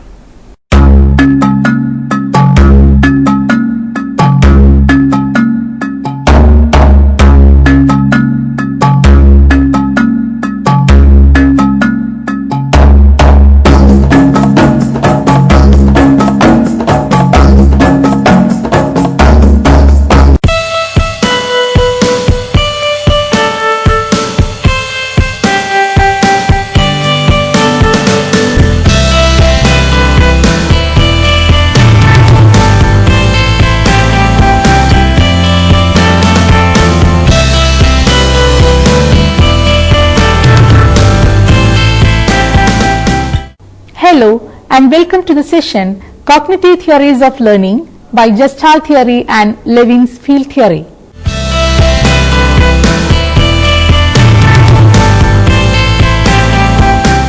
Theory of Insightful Learning or Gestalt Theory.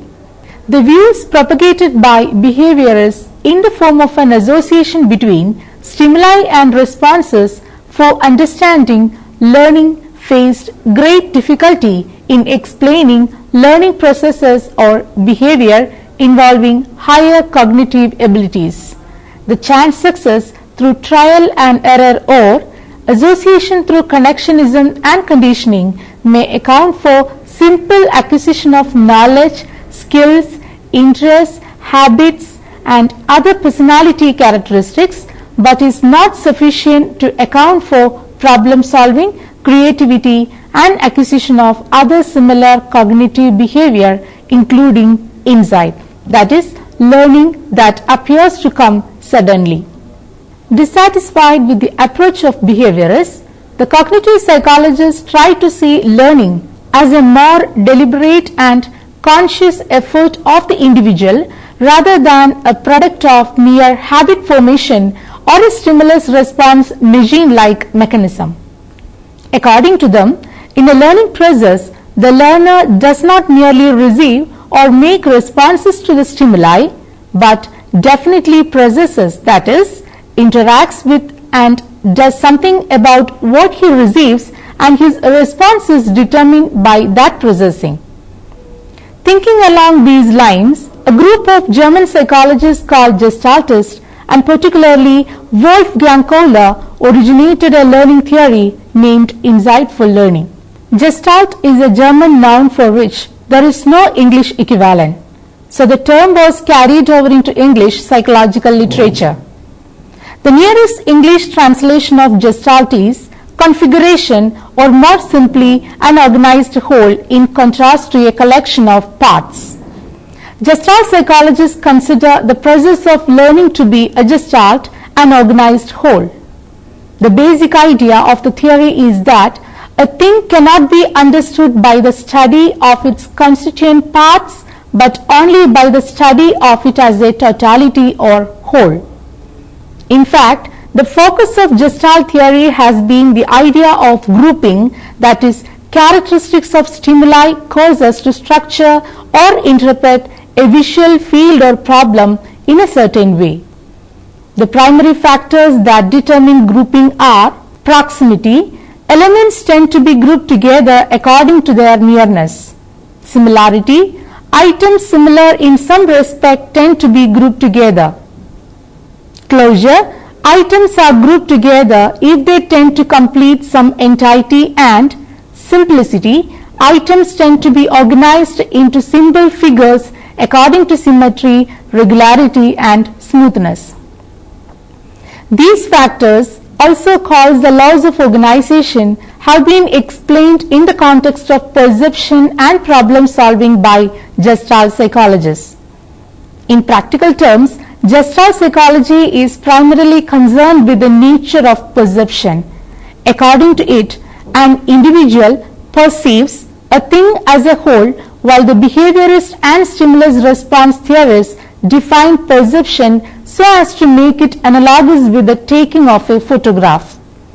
They hold that sensation comes prior to meaning and consider these two acts as separate.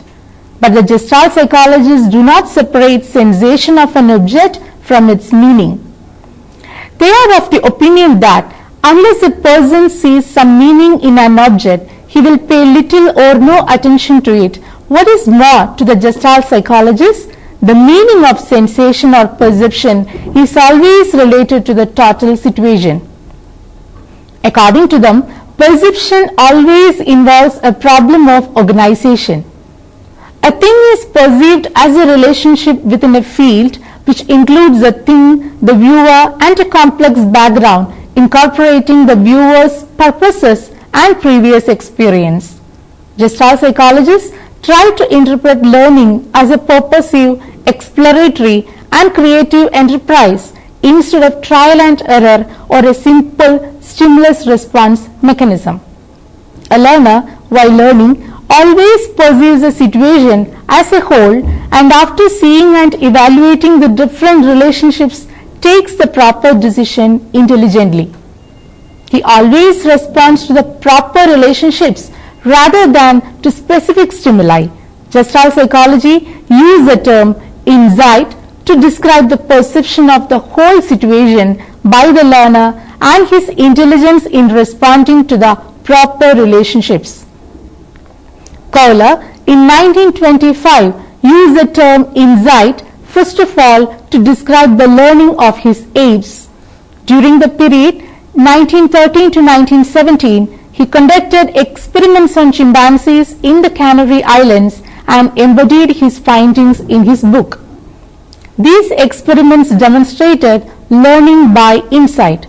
Some of Kohler's experiments are now described. In one experiment, Kohler put the chimpanzee Sultan inside a cage and a banana was hung from the roof of the cage. A box was placed inside the cage. The chimpanzee tried to reach the banana by jumping but could not succeed. Suddenly, he got an idea and used the box as a jumping platform by placing it just below the hanging banana. In another experiment, Kohler made this problem more difficult and 2 or 3 boxes were required to reach the banana. Moreover, the placing of one box on the other required different specific arrangements. In a more complicated experiment, a banana was placed outside the cage of the chimpanzee. 2 sticks, one longer than the other, were placed inside the cage. One was hollow at one end so that the other stick could be thrust into it to form a longer stick. The banana was so kept that it could not be picked up by any one of the sticks. The chimpanzee first tried to reach out to the banana with these sticks one after the other but failed. Suddenly, the animal had a bright idea and joined the 2 sticks together and reached the banana. In these experiments, Kohler used many different chimpanzees. Sultan, who was the most intelligent of Kohler's chimpanzees, could solve all the problems. Other chimpanzees could solve the problems only when they saw Sultan solving them. These experiments demonstrated to the role of intelligence and cognitive abilities in higher learning such as problem solving. The apes, somewhat higher animal, did not resort to the blind trial and error mechanism adopted by Thorndike's cat or the simple habit formation as in the case of Pavlov's dog. They reacted intelligently by identifying the problem, organizing their perceptual field and using insight, the term coined by Kohler, to reach a solution. Once a situation is perceived as a whole and the perceptual field is properly organized, a problem becomes solvable through flashes of insight. Though Kohler seemed to see insightful learning in terms of a sudden aha or a blot of lightning, it is found to depend upon factors such as experience. Past experience help in the insightful solution of problems. A child cannot solve the problems of modern mathematics unless she is well acquainted with its symbolic language. Intelligence. Insightful solution depends upon the basic intelligence of the learner. The more intelligent the individual, the greater will his insight be. Learning situation. How insightfully an individual will react depends upon the situation in which he has been placed. Some situations are more conducive to insightful solution than others. As a common observation, insight occurs when the learning situation is so arranged that all the necessary aspects are open to view. Module 2, Gestalt Laws of Learning. According to the Gestalt psychologists, we organize the separate parts of our perceptual field into a unified and meaningful whole. He argued that the whole is greater than and frequently different from the sum of its parts and formulated the principles of perceptual organization that make it so. They pointed out that we group and interpret stimuli perceptually in accordance with 4 laws. They are laws of similarity, proximity, closure and continuity. Law of similarity. This law states that when parts of a stimulus configuration are perceived as similar, they will also be perceived as belonging together. In the figure, the dots are noticed as 2 triangles. Law of proximity. This law states that elements that are near to each other are perceived as part of the same configuration. In the figures, the 6 line segments are perceived as 3 sets of line segments. Law of closure. This law states that we tend to close the open ends of figures, that is, fill in the gaps to make stimulus configuration complete. In the figure, the arcs are combined to perceive the figure as a complete circle. Law of continuity. This law holds that we link individual elements so that they form a continuous line or pattern that makes sense to us. For example, Fraser's spiral is not a spiral at all but concentric circles, but we see them as spiral because we would like to give continuity by creating a spiral. As the Gestalt laws of perception demonstrate, what we perceive is not determined entirely by the features of the stimulus itself. All perception is really a selective grouping and interpretation of clues we receive from the environment. Our best guesses and expectations play a vital role in both accurate and inaccurate perception. We perceive things not as they are, but as we are indicates this subjectivity. Educational implications. Gestalt theory brings the following points into focus. From whole to parts. The whole is greater than the sum of the parts. We must always proceed from the whole to the part so as to give a complete insight into the subject. To begin with, the teacher should present a picture of the topic of study as a whole. While teaching the topic parts of a flower, the flower should be presented before the students and thereafter the parts should be taken up one by one in relation to the Gestalt. Integrated approach. The contents of a subject should not be treated as a mere collection of isolated facts. They could be closely integrated into a whole. In the same way, all subjects and activities of the curriculum should reflect unity and cohesion. Creating motivation. The teacher should arouse the child's curiosity, interest and motivation. He should be fully familiar with the specific aims and purposes of every task that is being undertaken. Emphasis on understanding. For all higher learning, mechanical repetition and blind processing are useless. What is needed is deep understanding and insight into the problem. Learning by insight saves time and energy. Problem-solving approach. The theory stresses that learners must be given opportunities for exercising their powers of observation and thinking. The student should be placed in the position of discoverers. Progressive and scientific processes like analytical thinking and problem solving should be made use of for making the discoverers. Module 3, Levin's Field Theory of Learning.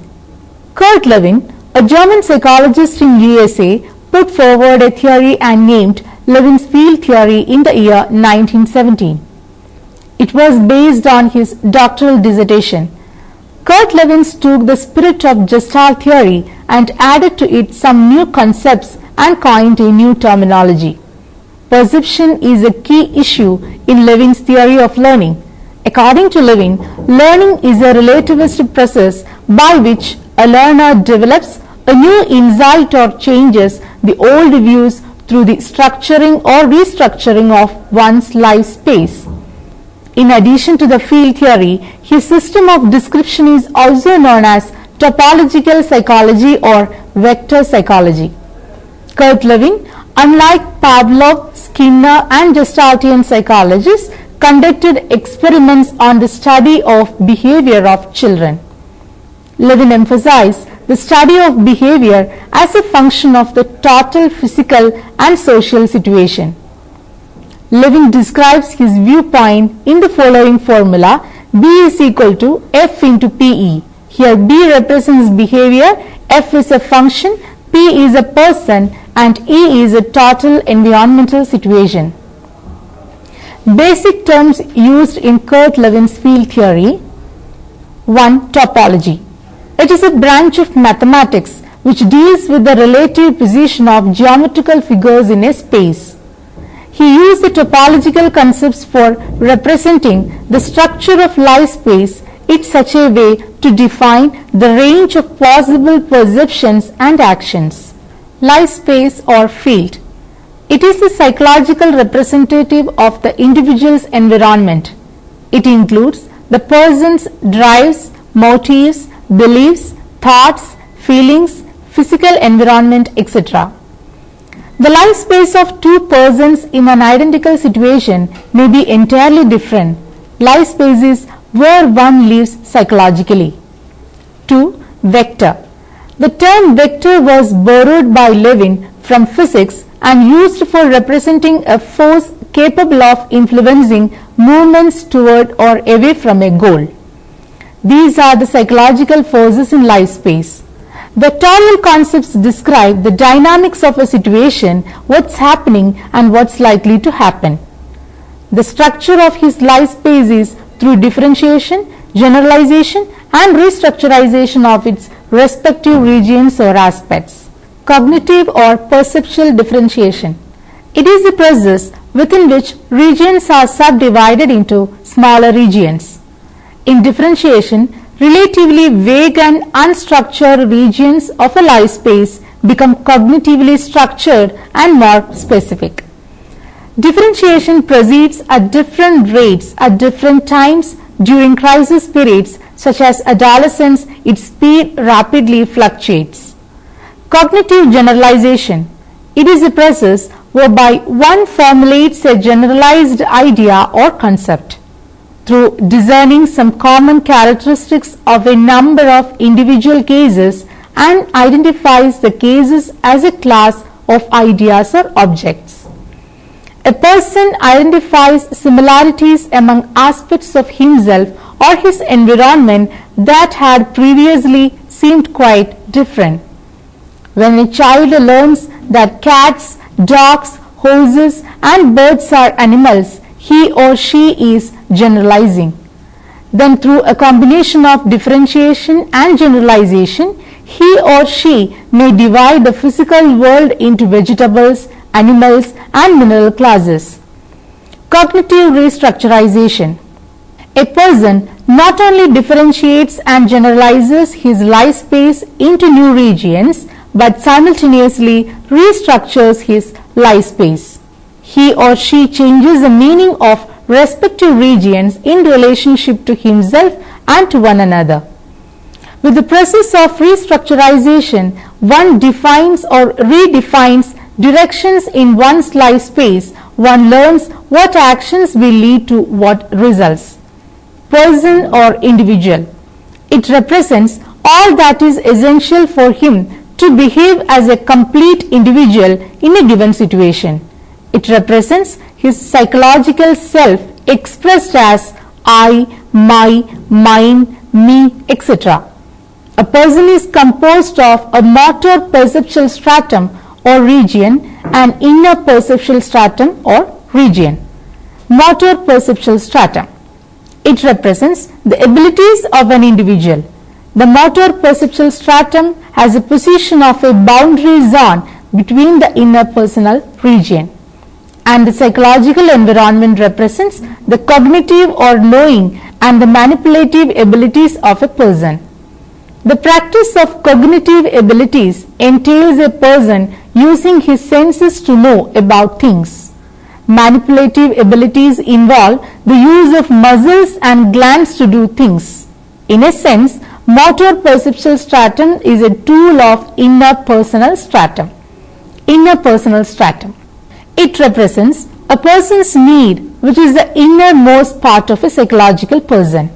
A need is a state of a person that has part in determining behavior toward any goal that may exist in relation to that state. It corresponds to a personal tension. Valence. Valence is the attracting or repelling force. When a person is attracted by an object, that object is said to have positive valence. When a person is repelled by an object, is said to have negative valence. A life space may contain regions with several valences active at a time. These give rise to conflicts. Conflict. Arousal of various types of conflicts in the field theory has been explained with the help of the concepts of negative or positive valences in the form of opposite and almost equal forces operating at a time in the regions of one's life space. Field theory explains three types of conflicts. Approach conflict. It arises when the person is caught in between two goals, both having positive valences. Approach avoidance conflict. It arises when a person is caught in between a positive and a negative goal. Avoidance conflict. It arises when the person is caught in between two goals, both having negative valences. Field theory and learning. In cognitive field theory, learning is defined as an interactional process within which a person attains new insights or cognitive structures or changes old ones.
They rise to the rhythm of the waves, lie lulled by their undulating music, live their lives on the vast expanse of golden sands. This is the story of an unsung fraternity of young people of Kolavipalam, a sleepy village on the banks of the Arabian Sea, 30 kilometers north of the city of Calicut in Kerala.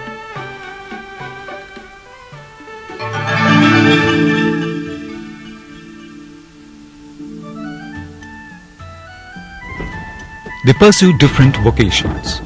Surendra Babu, a member of the fraternity, drives a rented auto rickshaw. His vehicle plying on the streets of Payoli town is a familiar sight. Satishan teaches English to the children of his locality at a tutorial.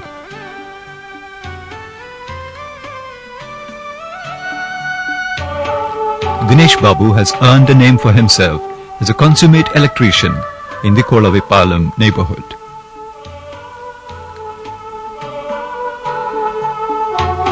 Braving the vagaries of the deep waters, this trio comprising Vijayan, Rameshan and Sajeevan ventures into the sprawling sea to earn their livelihood. For these youngsters of Kolavipalam, life never goes like a breeze. It is a struggle for survival all the way.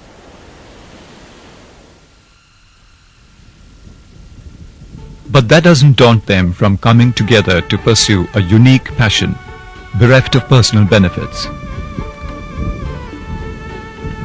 Come September, they join hands for the protection of sea turtles belonging to the endangered olive ridley species. The Thiram Prakriti Samrakshana Samiti, as they have named their fraternity, enjoys wide support and participation of the local community.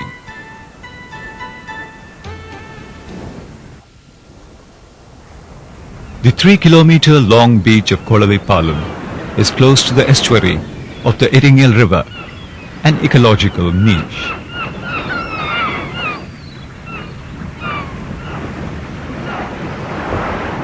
The estuary is one of the nesting grounds for olive ridleys, the smallest of the marine turtles seen in the Indian seas. The 4 other sea turtle species are the hawksbill, the green turtle, the leatherback, and the loggerhead.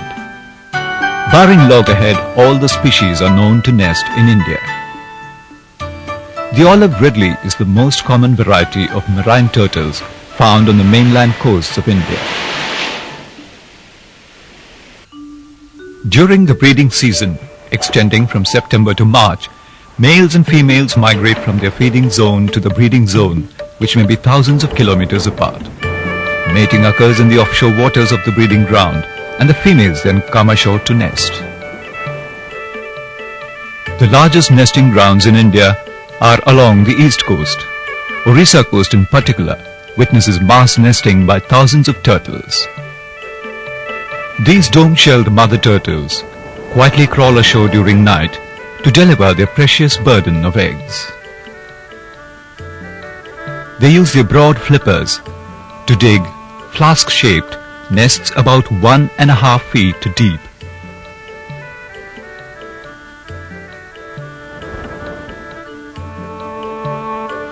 In each clutch, they lay about 100 to 150 eggs. The eggs, weighing 35 grams on an average, are almost spherical and comparable to table tennis balls in size.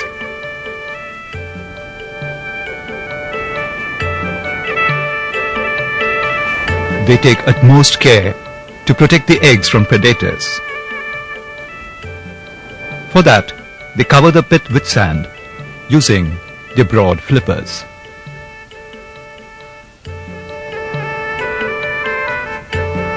For further safety, they repeatedly hammer the surface with their bodies.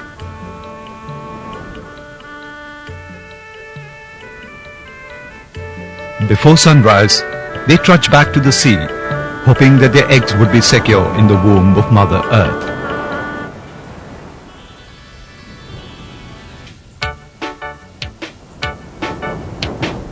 However, only a tiny portion of these eggs survive, as most succumb to sea and land predators human interference and other natural hostilities. But in Kolavipalam, the case is different. Here the eggs are safe for hatching, thanks to the fraternity of the youth lovingly called the Friends of Turtles.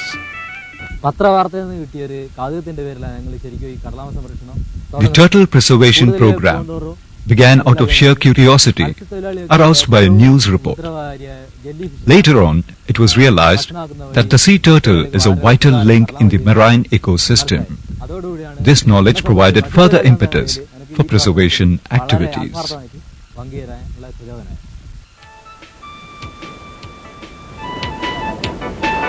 Every September, the activities begin with the construction of hatcheries for keeping the eggs secure.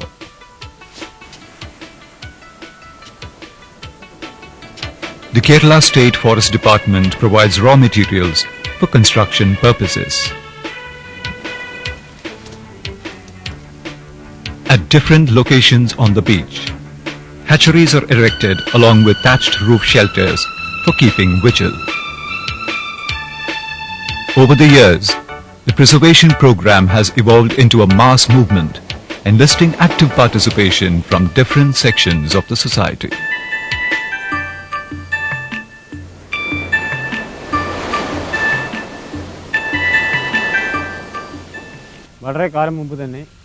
Before the launching of the program in 1992, most of the eggs were being destroyed by men or non-human predators.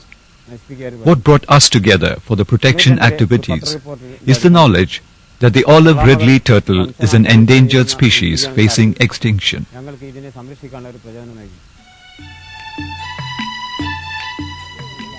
The preservation program is a long-drawn, planned activity lasting 5 to 6 months.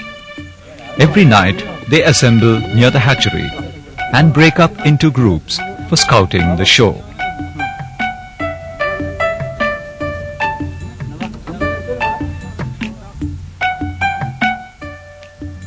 Sometimes, they succeed in collecting the eggs in the night itself. As it is difficult to spot the place in the night where turtles have laid the eggs, they search the shore in the mornings. Usually they proceed taking their cue from the marks of the flippers left on the sand and zero in on the exact spot using a pole.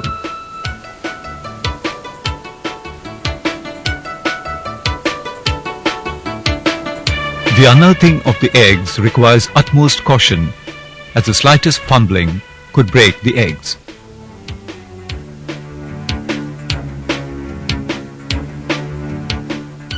The eggs thus collected are then transferred to the hatchery.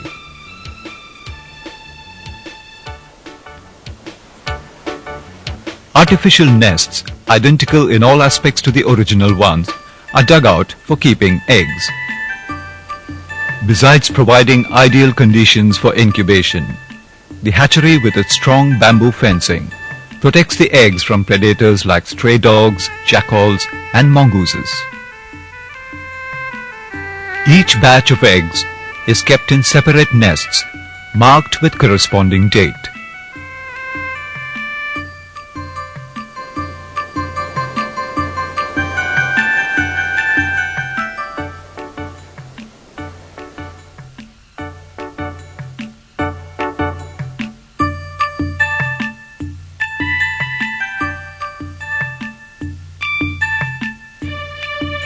In about 45 to 50 days after being deposited under sand, the eggs hatch. Little turtles spring up to life, freeing themselves from the sandy womb, each tiny turtle jostling with the other to reach out for the first ray of life.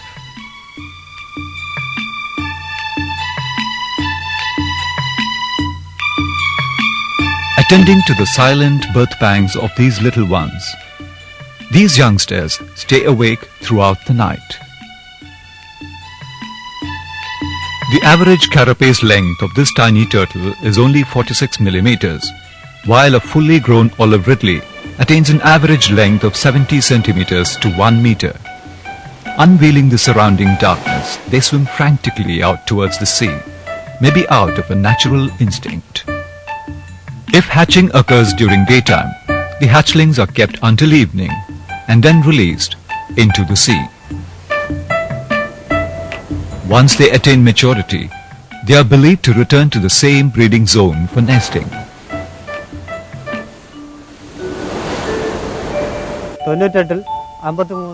During 1998-99, 53 turtles came for breeding and about 4,500 eggs were collected. Out of these, nearly 3,880 eggs hatched. This year, the number of turtles went up to 63 and nearly 5,700 eggs have been collected so far.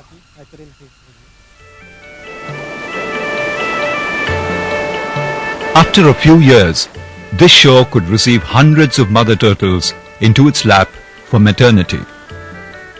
But the existence of the coast itself is questioned due to illegal sand mining at the nearby estuary. The mining goes on unabated even after prohibitory orders from the court.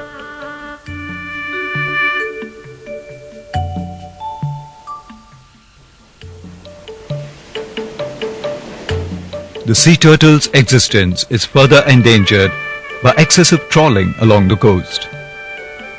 This turtle, for instance, came ashore with a grievous head injury, probably caused by the propeller of a trawling boat. Lucky it was to come to the right place and into the right hands, which take great care in nursing and protecting turtles. Their efforts have also helped arouse public interest in conserving the coastal ecosystem. The number of turtles visiting Kolavipalam to nest is increasing every year. But will the young ones grow up and return to the same shore like their mothers? And when they come, will the shore be there to receive them into its bosom?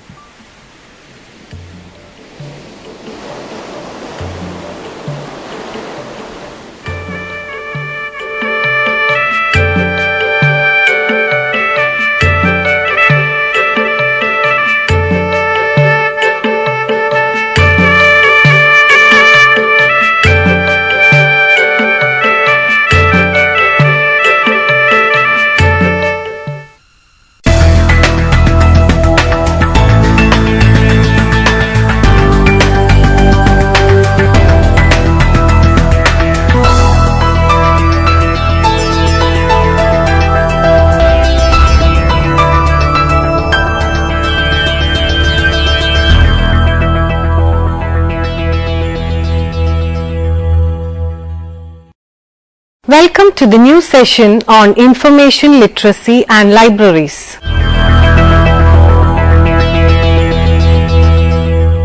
Information technology is changing our environment at an increasing rate by providing improved opportunities, required knowledge and skill that are not easily acquired.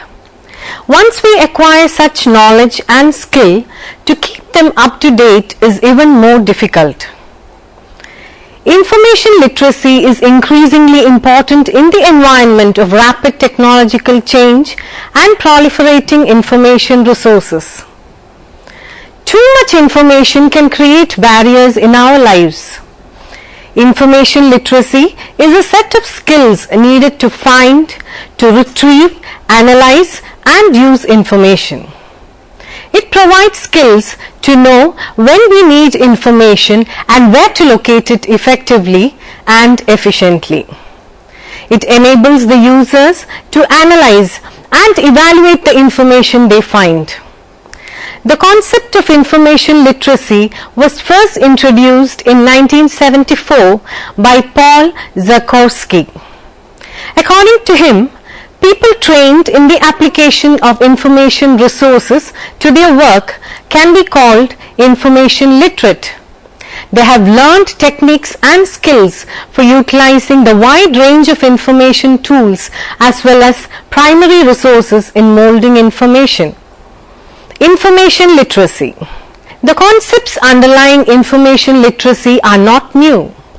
The idea that the students must first decide what type of information they need, figure out where to find the information, consider how to find the information, and then determine if the information meets their needs, has always been the basis of traditional research cycle. Today, information literacy is no longer limited to the world of librarians and information professionals. It is spreading into the educational community as a whole, and more specifically into international organizations such as UNESCO. Information literacy is concerned with teaching and learning about the whole range of information sources and formats. Information literacy forms the basis for lifelong learning. It is a set of abilities requiring individuals to recognize when information is needed and have the ability to locate, evaluate, and use effectively the needed information, according to Association of College and Research Libraries. The American Library Association's Presidential Committee on Information Literacy final report states that to be information literate, a person must be able to recognize when the information is needed and have the ability to locate, evaluate, and use effectively the needed information. It enables learners to master contents and extends their investigations to become more self-directed and to assume greater control over their own learning. The first step in the information problem solving process is to recognize that an information need exists and to define that need. The student should be able to A. Recognize different uses of information, that is occupational, intellectual and recreational. B. Place the information needed within a frame of reference, that is who, what, when, where, how and why. C. Relate the information needed to prior knowledge. D. Formulate the information problem using a variety of questioning skills, that is yes, no, open-ended, etc. Steps in information literacy strategies. 1. Knowing the requirements. The first step in the information literacy strategy is to clarify and understand the requirements of the problem or task for which information is sought. The basic questions asked at this stage are: what is known about the topic, what information is needed, and where can the information be found. Number 2, locating. The second step is to identify sources of information and to find those resources. Depending upon the task, the sources that will be helpful may vary. Sources may include books, encyclopedias, maps, almanacs, etc. Sources may be in electronic, print or other formats.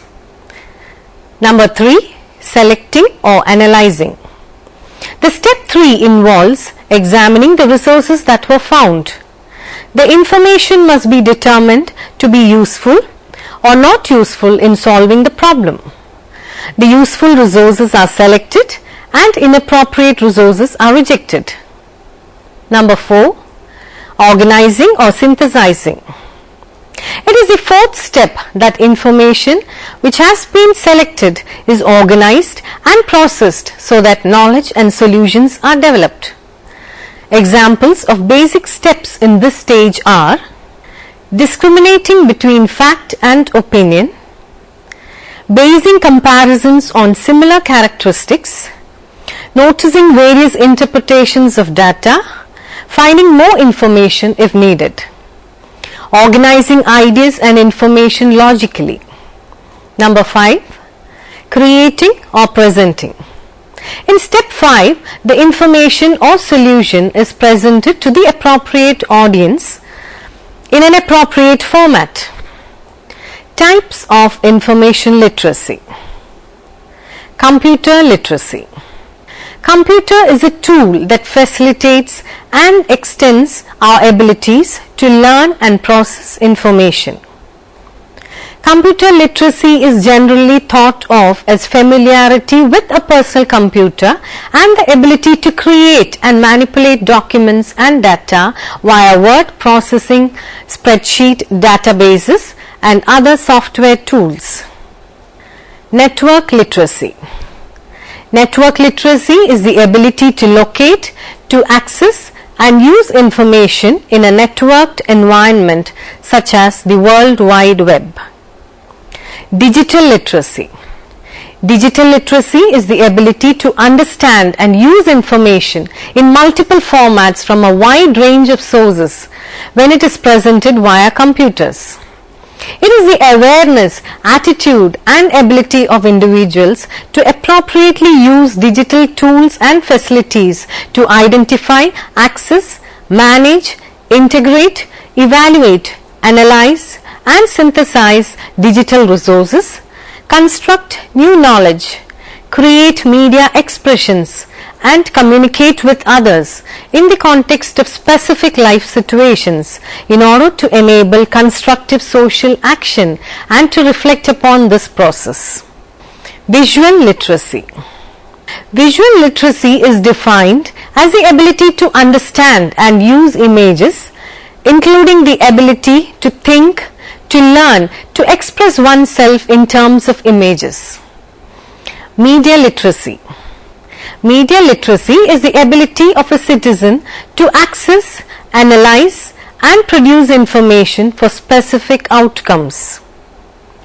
Those who advocate media literacy recognize the influence of television, motion pictures, radio, recorded music, newspapers and magazines have on us daily. Information literacy standards. In school education, national standards of the American Association of School Librarians that reference information literacy and are inclusive of national content standards include: 1.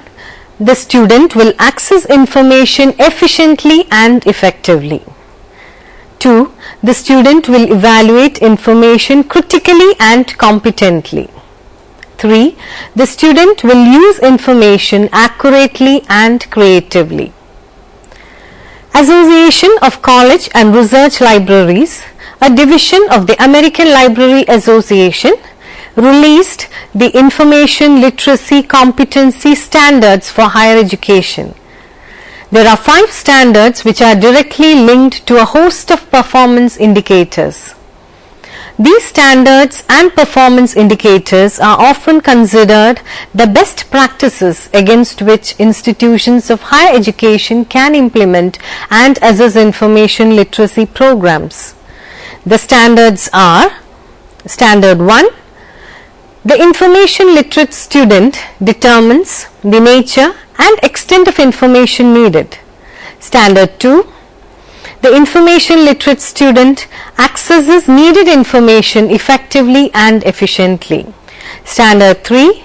The information literate student evaluates information and its sources critically and incorporates selected information into his or her knowledge base and value system. Standard 4. The information literate student individually or as a member of a group uses information effectively to accomplish a specific purpose. Standard 5. The information literate student understands many of the economic, legal and social issues surrounding the use of information and accesses and uses information ethically and legally. These standards are meant to span from the simple to more complicated, or in terms of Bloom's taxonomy of educational objectives, from the lower order to the higher order. The lower order skills would involve, for instance, being able to use an online catalog to find a book in an academic library. The higher order skills would involve critically evaluating and synthesizing information from multiple sources to a coherent interpretation or argument. There are 5 standards and 22 performance indicators for assessing information literacy competency.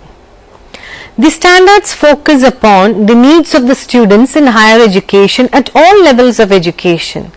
The standards also list a range of outcomes for accessing students' progress towards information literacy. These outcomes serve as guidelines for faculty, librarians and others in developing local methods for measuring students' learning in the context of an institution's unique mission.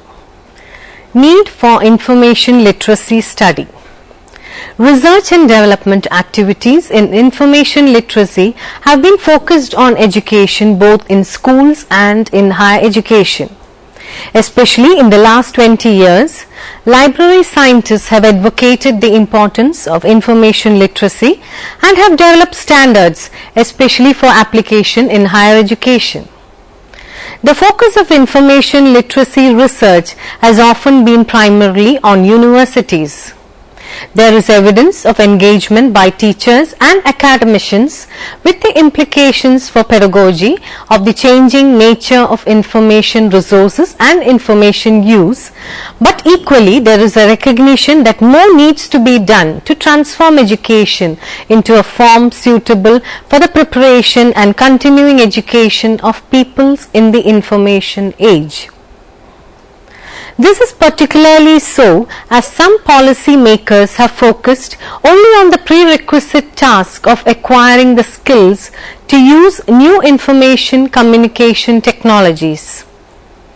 Information literacy includes wider issues about the ways in which technologies frame access to information and the skills needed to interpret and use information effectively. The wider corpus of information literacy needs to be understood and promulgated in order that the advantages of the information society can be realized. The essential difference between ICT skills and information literacy is illustrated by the distinction that can be made between receiving and transmitting information using ICT and the process of transforming information to create new knowledge using information literacy before transmitting the new information. Information literacy and libraries.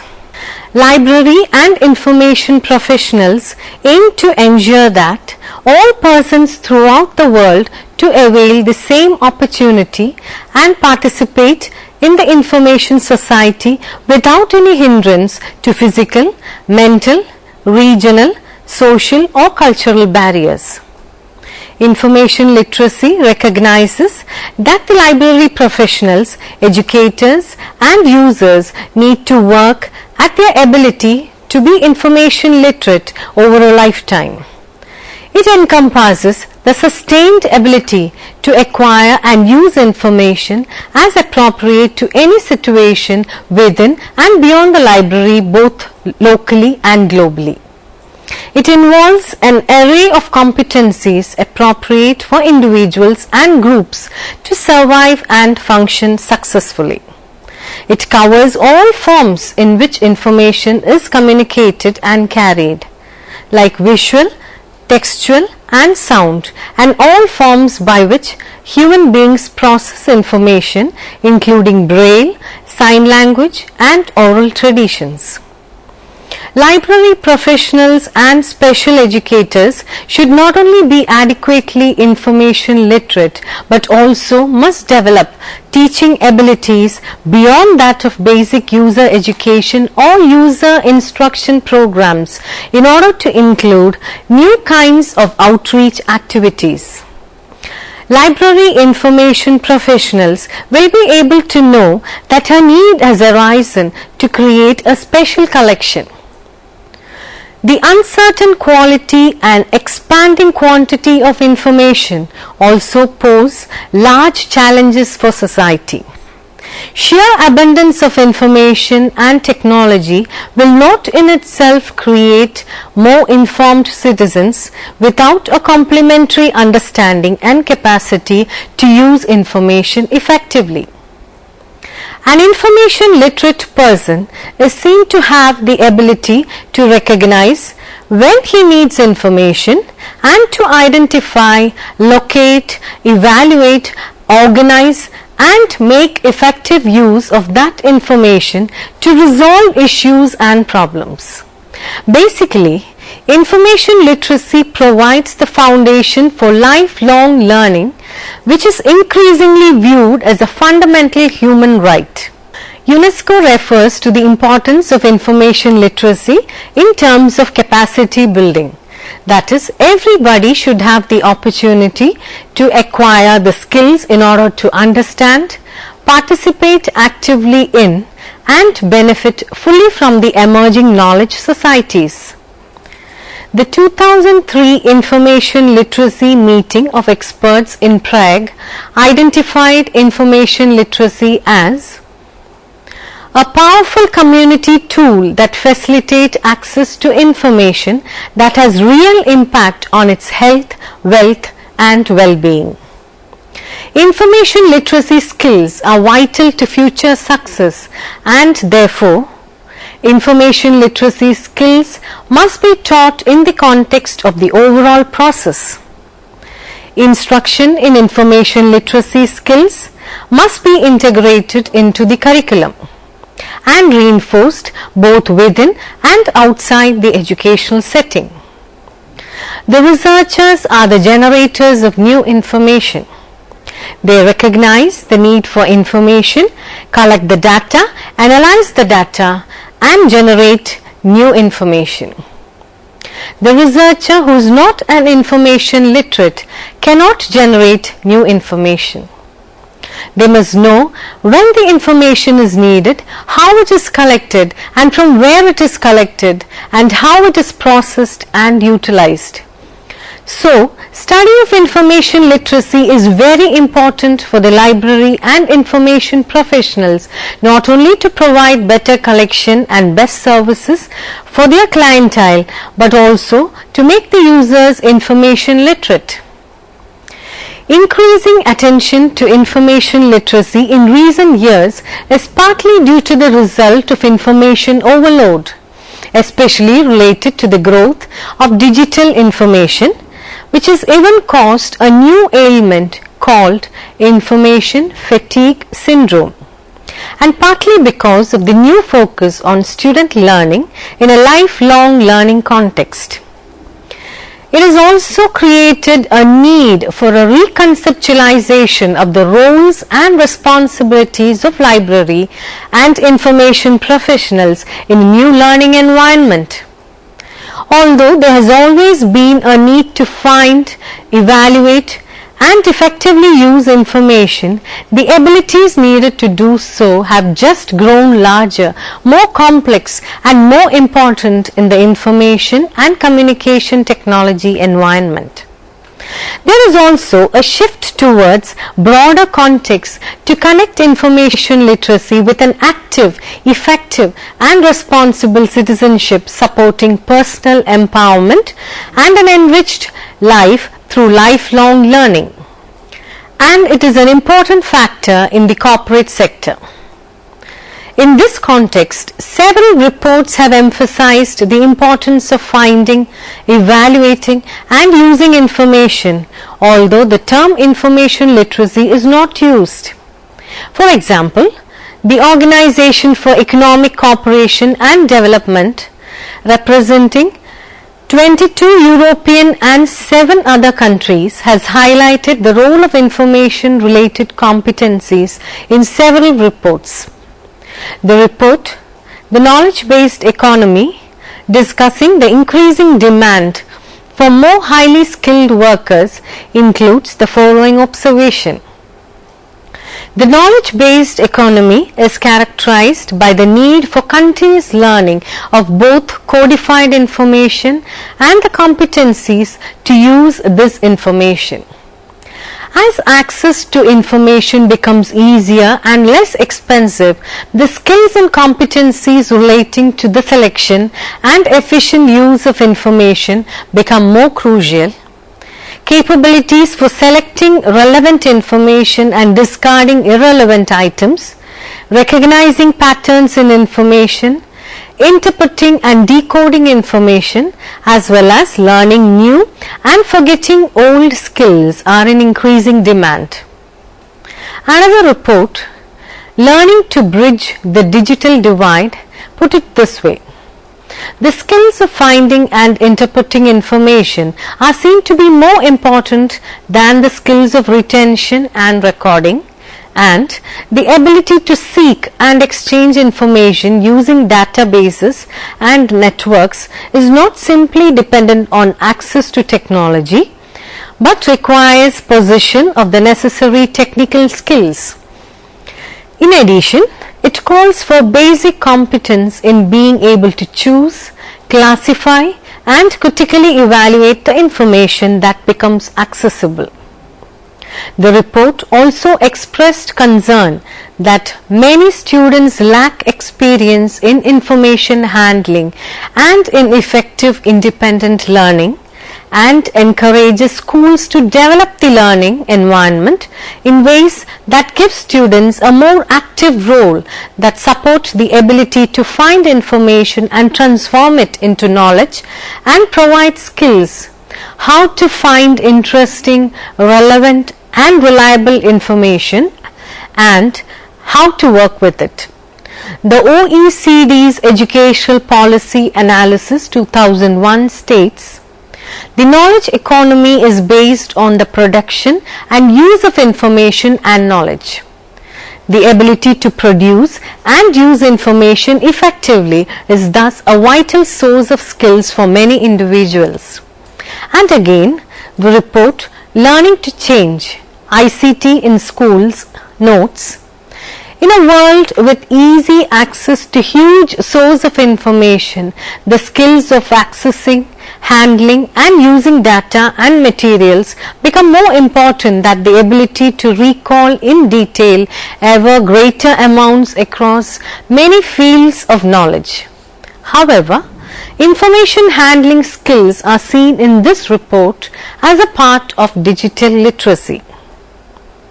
To conclude, information literacy occurs at the intersection of teaching, thinking and learning within the broader environment of technology. We can define information literacy as a set of skills needed to find, retrieve, analyze and use information. Students should be prepared to apply the information skills they learn as students to all aspects of their lives as citizens, family members, employees and professionals. Information literate students have transferable skills from their formal education they can use throughout life as a means towards continued learning.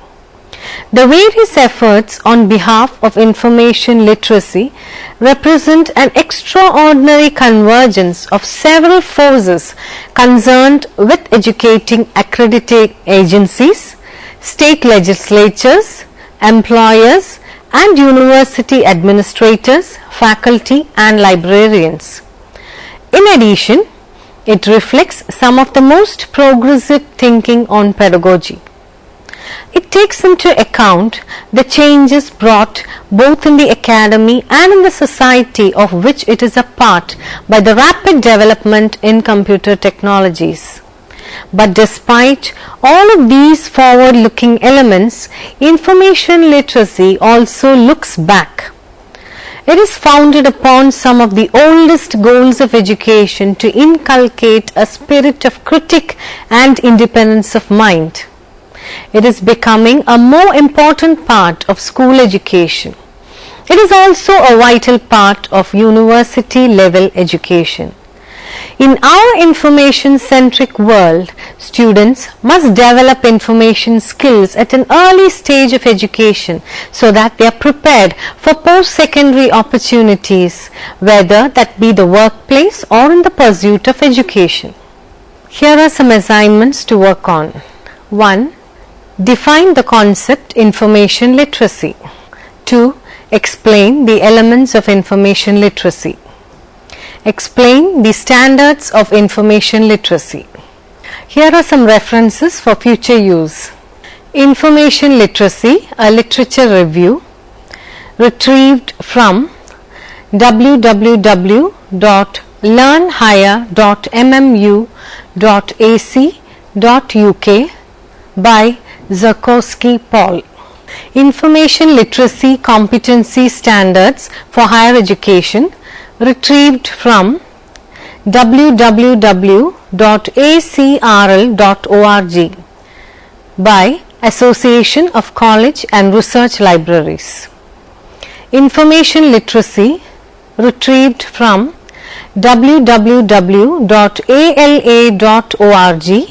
by American Library Association, 1986. Computer Literacy, retrieved from www.acrl.org by ACRL, 2000. Network Literacy, retrieved from www.acrl.org by ACRL, 2000. Thank you for watching this session. See you next time. Until then, bye.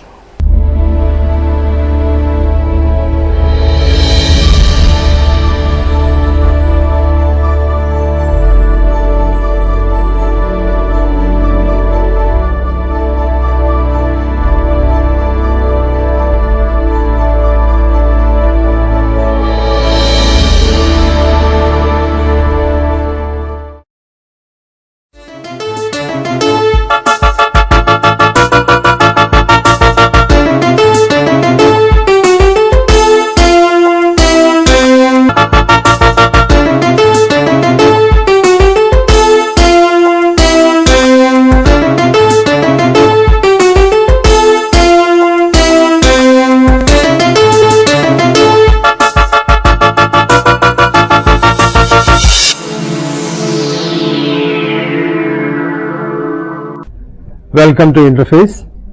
Today we have an eminent personality from IIT Chennai, Professor T. Pradeep. He is a person who works in water purification area. He is researching mainly concerned with nanomaterials used for water purification. He has initiated certain industrial collaboration programs also in that area. So we will have some of his research experience. Okay, Professor Pradeep, what prompted you to do research in water treatment area? Well, I have been a materials chemist for a very long time.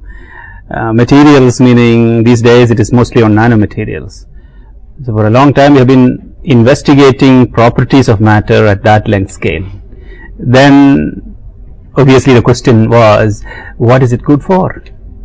At that point, around 2002, a problem of pesticides in drinking water came up.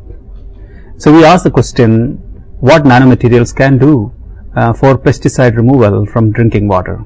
So we found that endosulfan could be removed by nanoparticles at a very low concentration using nanoparticles. This subsequently became a technology, and we tested a large number of pesticides in drinking water at very low concentrations. Then this was adopted by an industry. It became a product. It was sold.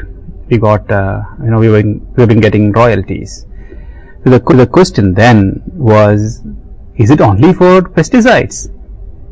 Obviously, we looked at a large number of other contaminants in water, diverse array of materials. This has then resulted in over a period of 10 years, it has resulted in a large research activity in the group. It is heard that nanomaterials are very much useful in different areas. Correct. What is your opinion about it?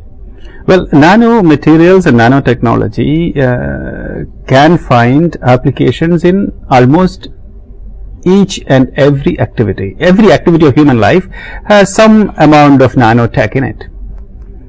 Clothing, detergents, drugs.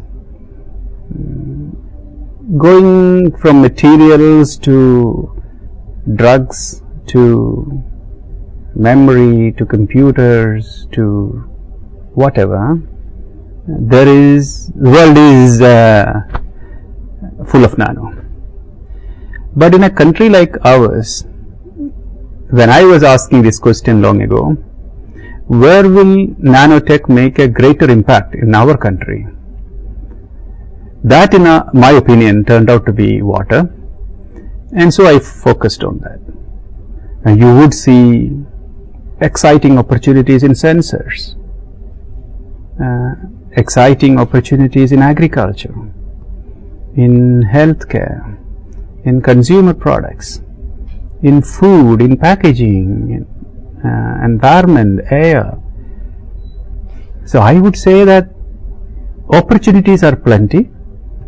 Impact in water will be more, deeply felt than in other areas. Okay, I understand that you have motivated some of your students to start some companies, right, in this. Right. What was the starting point then? Well, as I said, I was working on the use of nanomaterials in the context of pesticides. That was my first technology, which was translated to industry. But then many other technologies came up. I realized that if we have to take any technology to the field, we must ourselves build the necessary interface. In a research laboratory, that is almost impossible, because we make milligrams and grams of these materials. Testing them, their life cycle, productizing them, all this is beyond the scope of a laboratory. But at the same time, we have to take that push, otherwise nobody is going to take that forward. Industry, by and large, doesn't want to work on developing a technology further from the lab to the market. If a product is there,